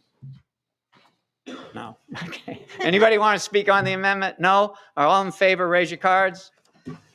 Thank you. All opposed? It passes maybe unanimously. Okay. He was in line, the gentleman behind you. Thank you. Number 3, I guess. Jason Dumas, 6 Pine View. I guess I have some concerns over this, right? We're a small town. Many of you have other family members on other boards. Conflict of interest has 3 openings this year for election, one of them being vacant. We're reducing the staffs or the election size of this committee, and then we're limiting even more amount of people, right? So there obviously was an issue with the current wording and having specific people on that board. So I'm interested to know why, because there's obviously an issue if the conflict of interest board is proposing this. Mr. Britton, would you like to answer his question? I can only tell you from my standpoint, I voted against it. I agree. Okay. I found it too pure for a small town. I feel as though that, as you were saying, there's limited people that run for office. I've been in town since '64, and I've seen multiple generations of people all on different committees of the town. And I think that sort of limits this greatly. And I just don't see the need for it. Let's put it that way. Mr. Gifford, would you going to answer his question as to why it was recommended, not against it? Sorry, Mr. Britton. Well, it was recommended by me after going through the process of looking at, it's a conflict of interest. It's in the verbiage right there. If you have family members that are sitting on the board and you're approaching the board, the conflict of interest is not unbiased at that point. He's trying to bring it to the purest level, just as he said. I understand that it's going to be tougher to get people. It's already tough. Right. I understand that. I guess there's got to be a specific issue, and maybe it's in non-public meetings, but we have family members on boards and chief of departments or department heads within the community. We're a very small community, and even though this isn't a wetlands meeting, there's actually quite a few people here. I think that you're just limiting, and there's got to be a reason, and I don't agree with it. And vote that way. That's why we're here. Thank you. Yes, ma'am. Jessica Pelletier, 24 North Ave. To jump off of his comment, there is a vacant seat. There were several write-ins for that seat last term. I was one. It was a tie vote between, I think, 4 people. So they pull a name, they called that person, they refused the seat. That seat never got filled. I would have filled the seat, but it was up to the committee to fill the seat. So that seat was vacant when people were willing to do it, but the committee did not fill the position. Thank Yeah, you. and we had to call town hall on that because they weren't actually following proper procedure. We found this out I got a letter in August, I think it was. Voting was in March. So sufficient. I don't know. I'd like to say something to that.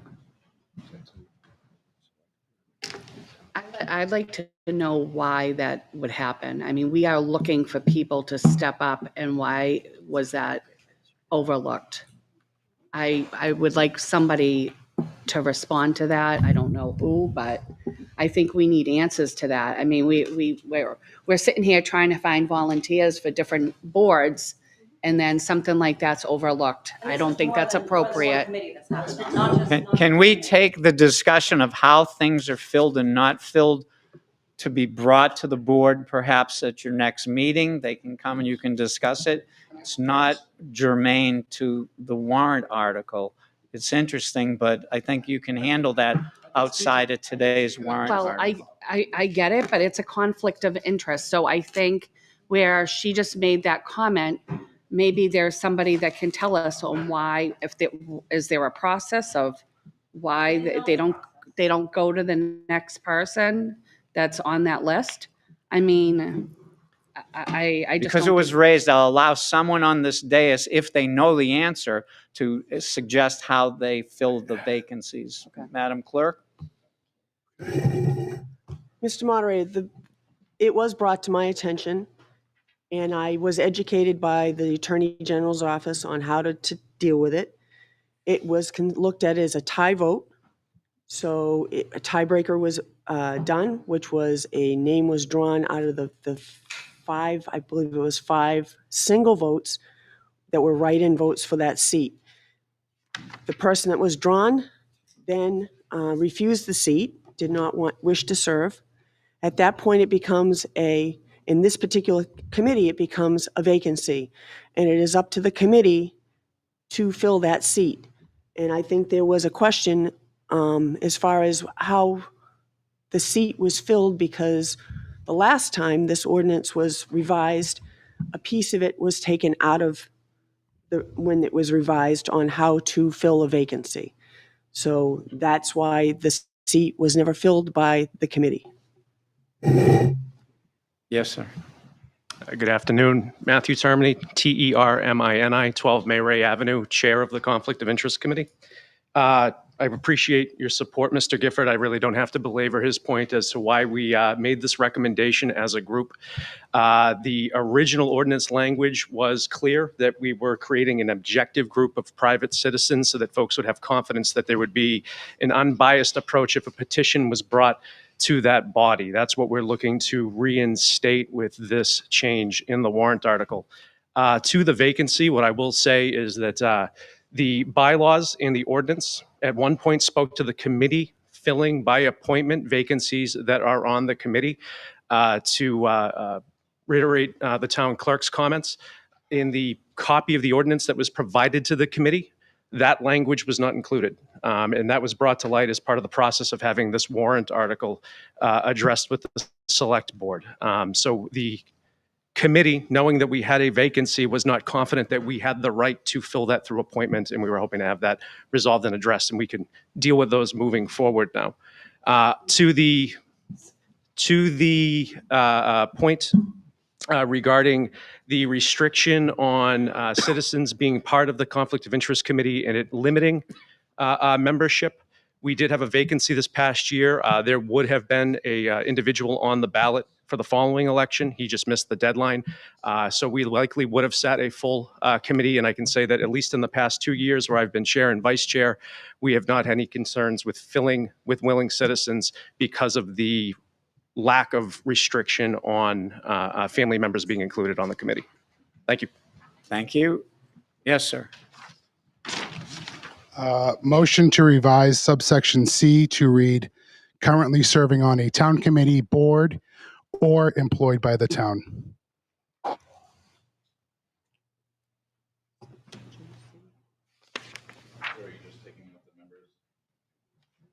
On subsection C, it would read, it would be revised to read in subsection C, currently serving on a town committee, apostrophe, board, apostrophe, or employed by the town. Comma. I think he means Comma, sorry, yeah. Comma. Or employed by the town.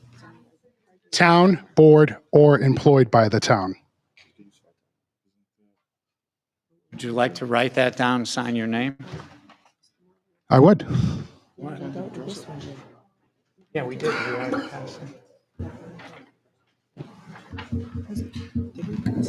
And Tammy, I just want to clarify, I was the one that found this out. I'm the one that called the Attorney General because this has been going on for who knows how long, 20 plus years. We've been throwing away votes. We could have positions filled. We weren't following the proper procedure. I mean, I'm glad that we are now. That's the reason why it came out so late, because I found this out. And I don't know how long it's been going on, but like we probably would have had potentially way more positions filled if we were following the proper procedure. Thank you. Do we have a second to Mr. Pelletier's motion? Seconded by Mrs. Pelletier. Isn't that redundant? So the motion is to go to subsection C, both in the intro and in the revised wording, so that we're amending after it says town committee or board to then say currently serving on a town committee, comma, board, and adding comma or employed by the town. Basically just adding or employed by the town and doing grammatical corrections. So we have a motion made and seconded to add that to subsection C in 2 places on the warrant, on this warrant article.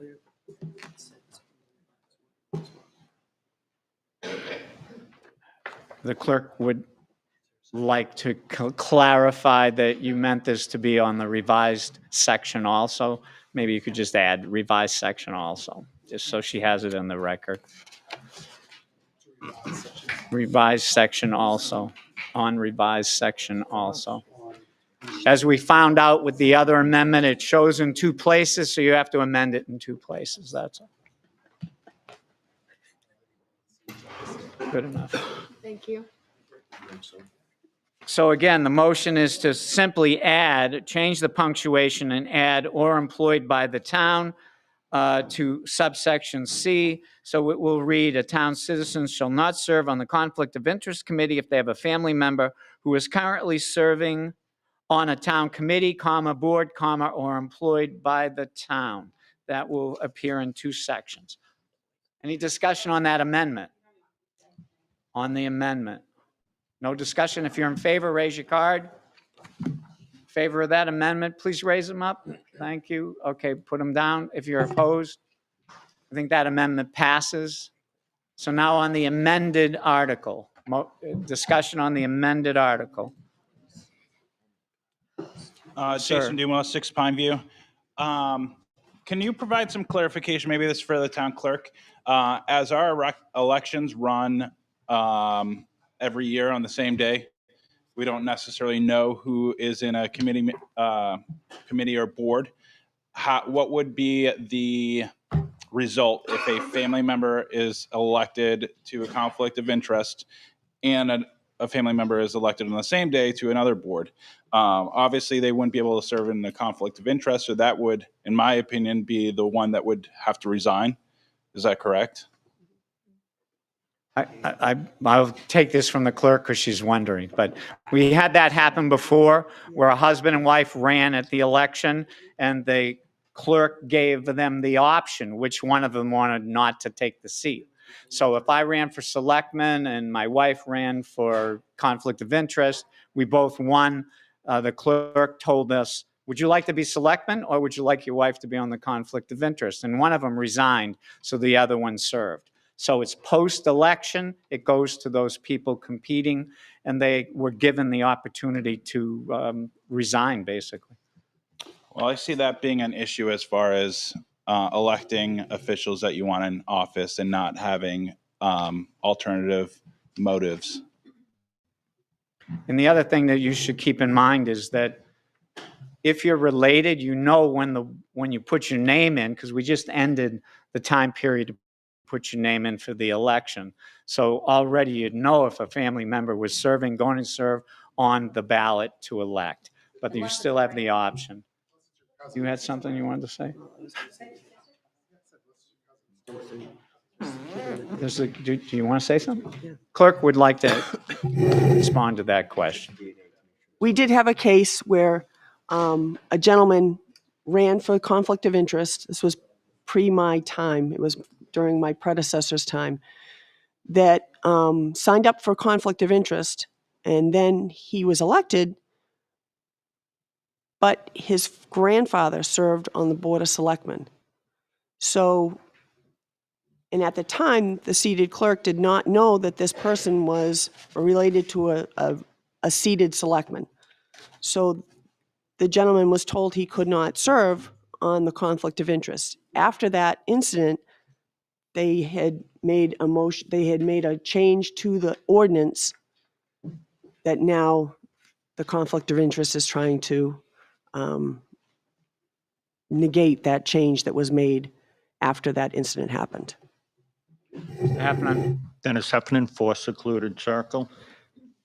Curious, how many conflict of interest cases were brought before the committee this past year and maybe the previous year also? The chairman's here. I think he might be able to answer that. He's heading to the mic. Around the elevator. He's got his Nikes on. Okay. Matthew Termini, 12 Mayray Ave, Conflict of Interest Committee Chair. There have been no petitions issued to the committee this year. I cannot speak speak to years I have not served, but there have been none, at least in the past 2 years. Thank you. Kincaid, 76 Old County. Just kind of a point of clarification. I see nothing on here that defines who, when, or how the determination is made about whether someone is disqualified. So that just seems like, I don't have verbiage written up, but it just seems like it's a potential problem with this. It seems like the assumption has been in the past when the question has come up that Mrs. Fowler has been the authorized agent to make that determination of who is disqualified or not. But it seems like it should be part of this, that it defines who, when, and how that disqualification is determined. Bob, I think what it is, this isn't the full ordinance. This is just a section where they want to make the changes. So it's not the full ordinance. Yes, sir. Ryan Lebrecq, 174 Main Street. Speaking to conflict of interest, it appears it's a conflict of interest in this town that we're not supporting small businesses and the farm up the road.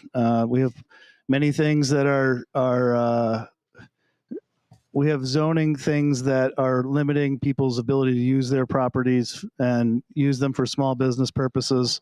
So those people that are limited in using their properties for small business can therefore Can you speak not to this article, prepare, sir? cannot pay their tax bill if they can't make money appropriately. So limiting vehicles on your lot, limiting agriculture Please speak zones, to et this cetera, article. If is you're not, unfortunate. I'm going to ask them Thank to you. shut off your mic. Thank you. Peter Velo, 82 Sweet Hill Road. I'm not hearing any amendments. Can we move this article? Yes, thank you. Seeing no one at the mic, hearing no amendments, further amendments, Mr. Bulow. The article as amended, twice, I believe, will appear on the ballot. I'd like to make a motion to restrict reconsideration for Article P-24-20 and -21. Second. We have a motion made and seconded to restrict reconsideration of Articles 20 and 21. If you're in favor, raise your card. Thank you. If you're opposed, raise your card. The ayes have it. Last article. And before everybody runs out and leaves, they have your lunch, I'm going to remind you that March 12th is the election. If this was a test, I'd ask you, what are the hours of the election? 7 to 7. Excellent. You all passed. I love it. Give them a star. 7 to 7 at the Plasto Fish and Game. And next Thursday night at Timberlane Regional High School will be the school deliberative session. So I know we'll see many of you there. I'm now going to read Citizens Petition to Amend Zoning Ordinance Article C-2401. I'm going to read the beginning of it, but I'm not going to read the whole article because like the last one, it's very long, but it's posted, it's published, and you have it in writing. The article was to amend Section 220-137, and essentially it asked that the Board of Adjustment be elected and not appointed. You see the article there. I need someone to move this article to be on the ballot as written. Mr. Pelletier, do I have a second? I second it. I have a second Who's the second? by Mr. Anthony. Speak on this motion. Yes, sir. I wish to offer an amendment. A citizen's petition. Is it okay to do that? Citizens' petitions can be amended as long as you do not delete the subject matter. I'm not deleting subject matter. Can you write it on a plain piece of paper? No. No, because take a look what I did. I actually crossed off several sections and just added a few words. But I don't, oh, did you sign your name at the top, Mr. Beal, or was that your name? So, is there a second? Yes, Mr. Anthony's. We don't know what it is. So let me read his motion if I can. After you have the written amend 2020-137, in the first line, he says, the members of the Board of Adjustment shall be appointed by selectmen, not elected. That's changing the subject matter. And then later in article, the end of that, he changes 673. 13 to 3. 12 to 3. He's deleted the third paragraph and changed the numbering on the fourth paragraph to number 3. Up on the screen. I'm trying to follow along. I don't know if Mr. Zanello's here, seconded by Mr. Heffernan. Yeah. Actually, it is. It is up on the screen. Good luck with this, Steve. So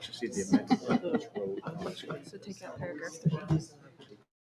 Oh, he wants the regular article to be put up on the screen, but you're not going to be able to put the amendment up. No, he can put the regular article up, and I can again recite where the amendment is.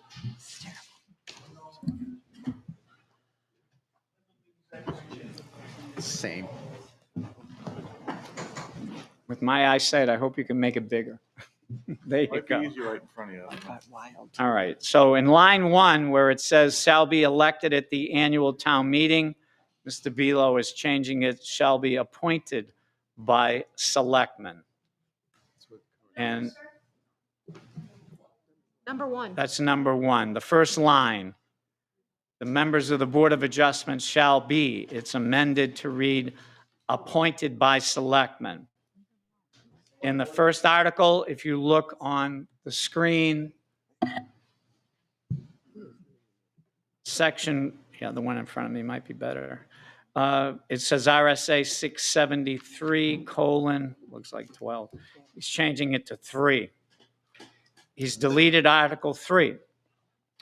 And Article 4, he just changes the numbering to say number 3. No change in Article 4, but it now becomes 3 by the deletion of Article 3. Yes, sir.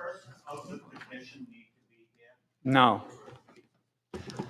Technically, the petition does not need to be actually put, as long as it's in the warrant, it goes on the ballot unless we amend it. I thought you weren't supposed to change the. Subject matter is how, in my opinion, the subject matter is how is the Board of Adjustment either elected or appointed. He's changing it to elected. So it's either you like it elected or you don't. But how they're placing office. But we can leave the question up to the crowd and the voters here, because you have to vote on his motion. You have the ability to say, we don't think his motion's appropriate, and just vote no. May I explain why I put this amendment in? Yes, sir. I'm presently chair of the ZBA, and if the town wants to make it elected, go ahead and do it. But I'll tell you, I can't get people to volunteer. We're an appointed board, and I can't get enough volunteers as it is to make it a taller hurdle to cross by making people run and get elected. We're going to have even more trouble getting volunteers. So that's why I'm trying to do this. Yes, sir.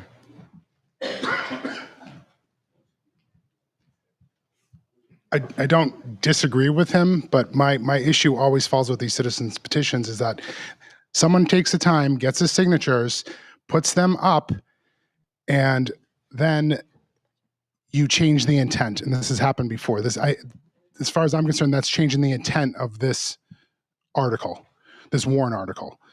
It's not that I'm disagreeing with him. I believe it's changing the intent of the actual article, and that's why it was written. Appreciate your comment. And the Supreme Court has ruled you can change the intent, you can't change the subject matter. And yes, I think this gentleman, Mr. Pelletier, is correct. The intent of this is to have the board elected, but it's still a question of the board. So we're not taking the board out. It's just the amendment was to make it appointed, back to appointed. So yes, it changes the intent. In my opinion, I agree with you, but you can change the intent by the case that came down from the Supreme Court a while ago. And if those of you here voting on it do not agree that he should change it, you simply vote down his amendment, and it's up to you guys.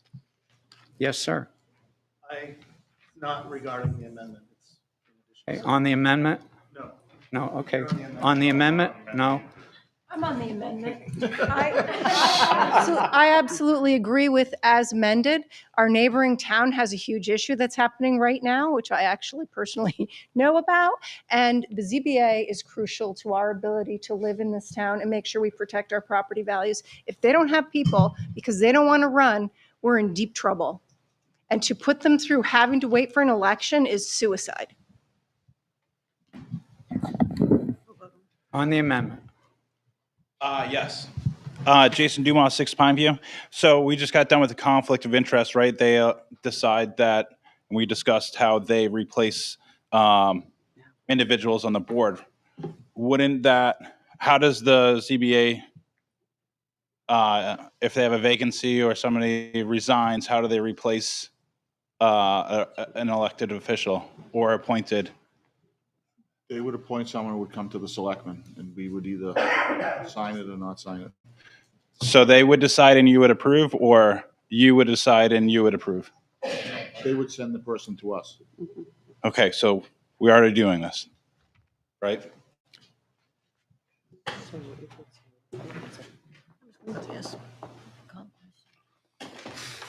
I can ask the town manager, but with this amendment and the changing of the RSA reference, does this not just bring us back to the current appointment, the board's appointed? And I don't have the RSA in front of me, 673.3, that might be how vacancies are currently filled. The current board is appointed right now.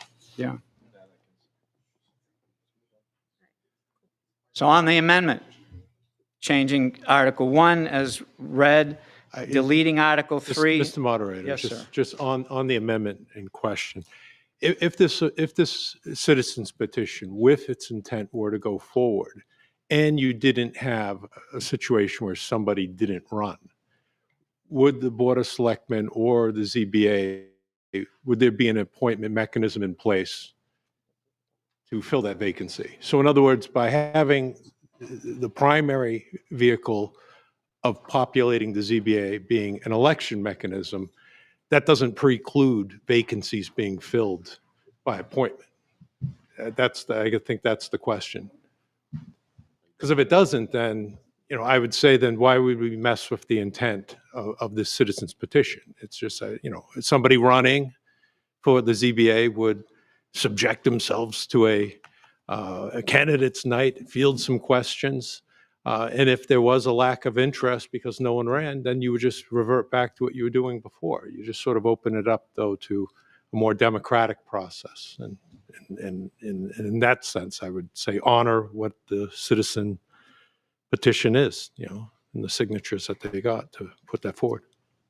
I don't see anybody wanting to answer your question. I mean, if someone wants to answer it, it'd be great. Mr. Harb, I also want to point out that the ZBA is unique among boards in how our votes are taken and the number of members. So we have, by state RSA, we have 5 voting members, up to 5 voting members at any given night. But in order to vote in favor of somebody's request, a variance or special exception, we always need to have at least 3 yays, 3 positive votes. In the cases where we're short members, if we only have 4 members on a given night, or because somebody didn't want to be elected or whatever, couldn't get the bodies, you still need 3 votes in order to pass something. If we only have 3 members, that's a quorum, but it has to be unanimous. So that's where one of the difficulties is. You've got to make sure you have a full board. And to be fair to the citizens, honestly, we're allowed to have up to 5 alternates. I can't get more than 1 now. We just can't get people. So just making things more problematic. Move the question, please. You get people at the mic. Was there anybody standing up to speak to the amendment? To the amendment. We've said we'll let them speak if they're in line. I said intent, but I think it changes the subject matter because basically it reverts back to what it was. Therefore, it's changing the subject of this actual warrant article. It's beyond intent. It's changing the subject. And I don't think it can be amended in the state that it's currently in. I think this should be stricken. So let me repeat. If you believe that the amendment is out of order and inappropriate for whatever reason, you vote no. If you vote yes, it means you believe it's in order and you vote to adopt it. So your chances to, as the electorate, the group is to give us your vote when we call the question. On the call to the question? No, that we're not voting. We're voting for that yes or no. We're not voting if it's out of order. It's just out of order. As your moderator, I'm putting it to you to vote whether you think it's out of order, to give you the opportunity. So if you feel it's out of order, you vote down the amendment. That's how we're putting it to you, the electorate. So if you're in favor of the amendment, please raise your cards. We have a count on that, Norm and Kathy. I think it's not going to pass, but let's see.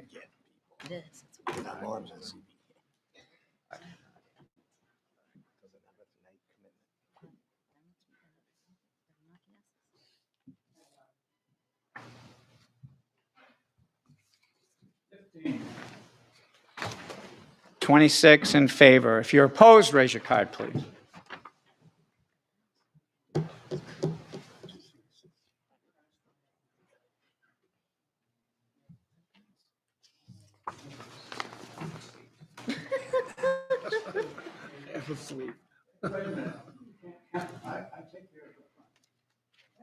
He's counting the front. So only here. Did you count twice last time? How many? No, he's counting the front. What do you got over here? I do agree with Peter on this one. It's been hard to get people Oh, so you have to 6 run. over there? Yeah. Okay. Can you raise your cards again? 1, 2, 3, 4, 5. Okay. I've been watching her. Yes. This is for nay. Yes, no, maybe. Doesn't matter because it's all.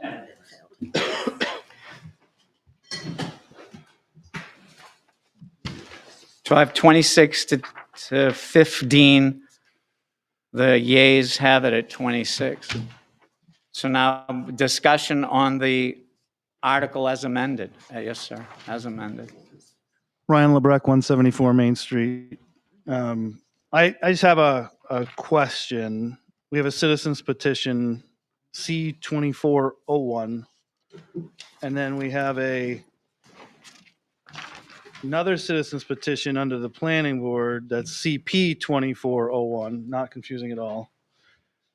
We're not talking about the other one, but we're talking about this one, and why? Because by law, the planning board and zoning amendments are not amendable at a deliberative session. But So that's when that, excuse me. Okay.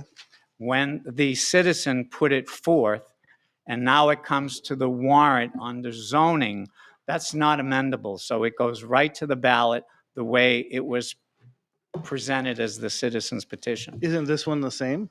No, because we've asked the Attorney General and we've asked other people, and they say this is considered being a general warrant article under warrant, not under the planning and zoning. So this is amendable. But it says to amend zoning. The other one says to The amend heading, zoning. I had nothing to do with how they edited it, but I've had the town manager double check because I questioned that myself, and he was told that it's in the appropriate place for this particular warrant article. Right. Doesn't make any sense, is all I'm saying.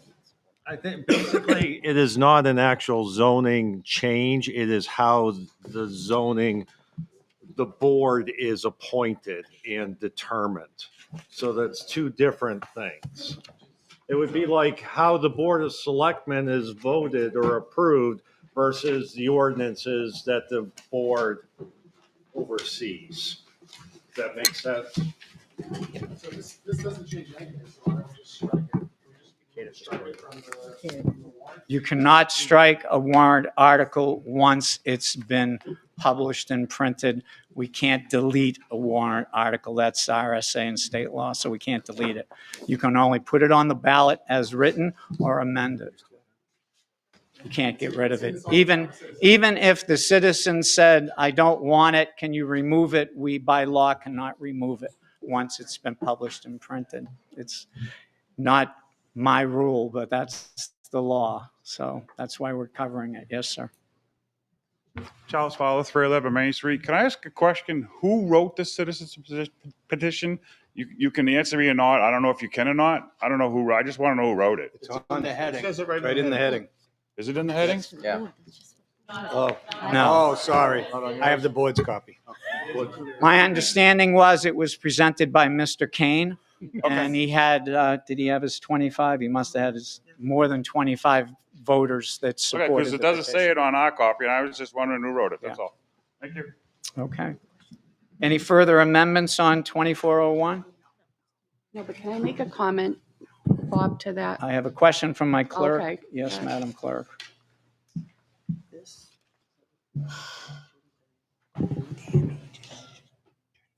I leave it like that. I don't want to go back and open this up to change the typo. Yeah. You can ask I don't want to go through an amendment for a colon.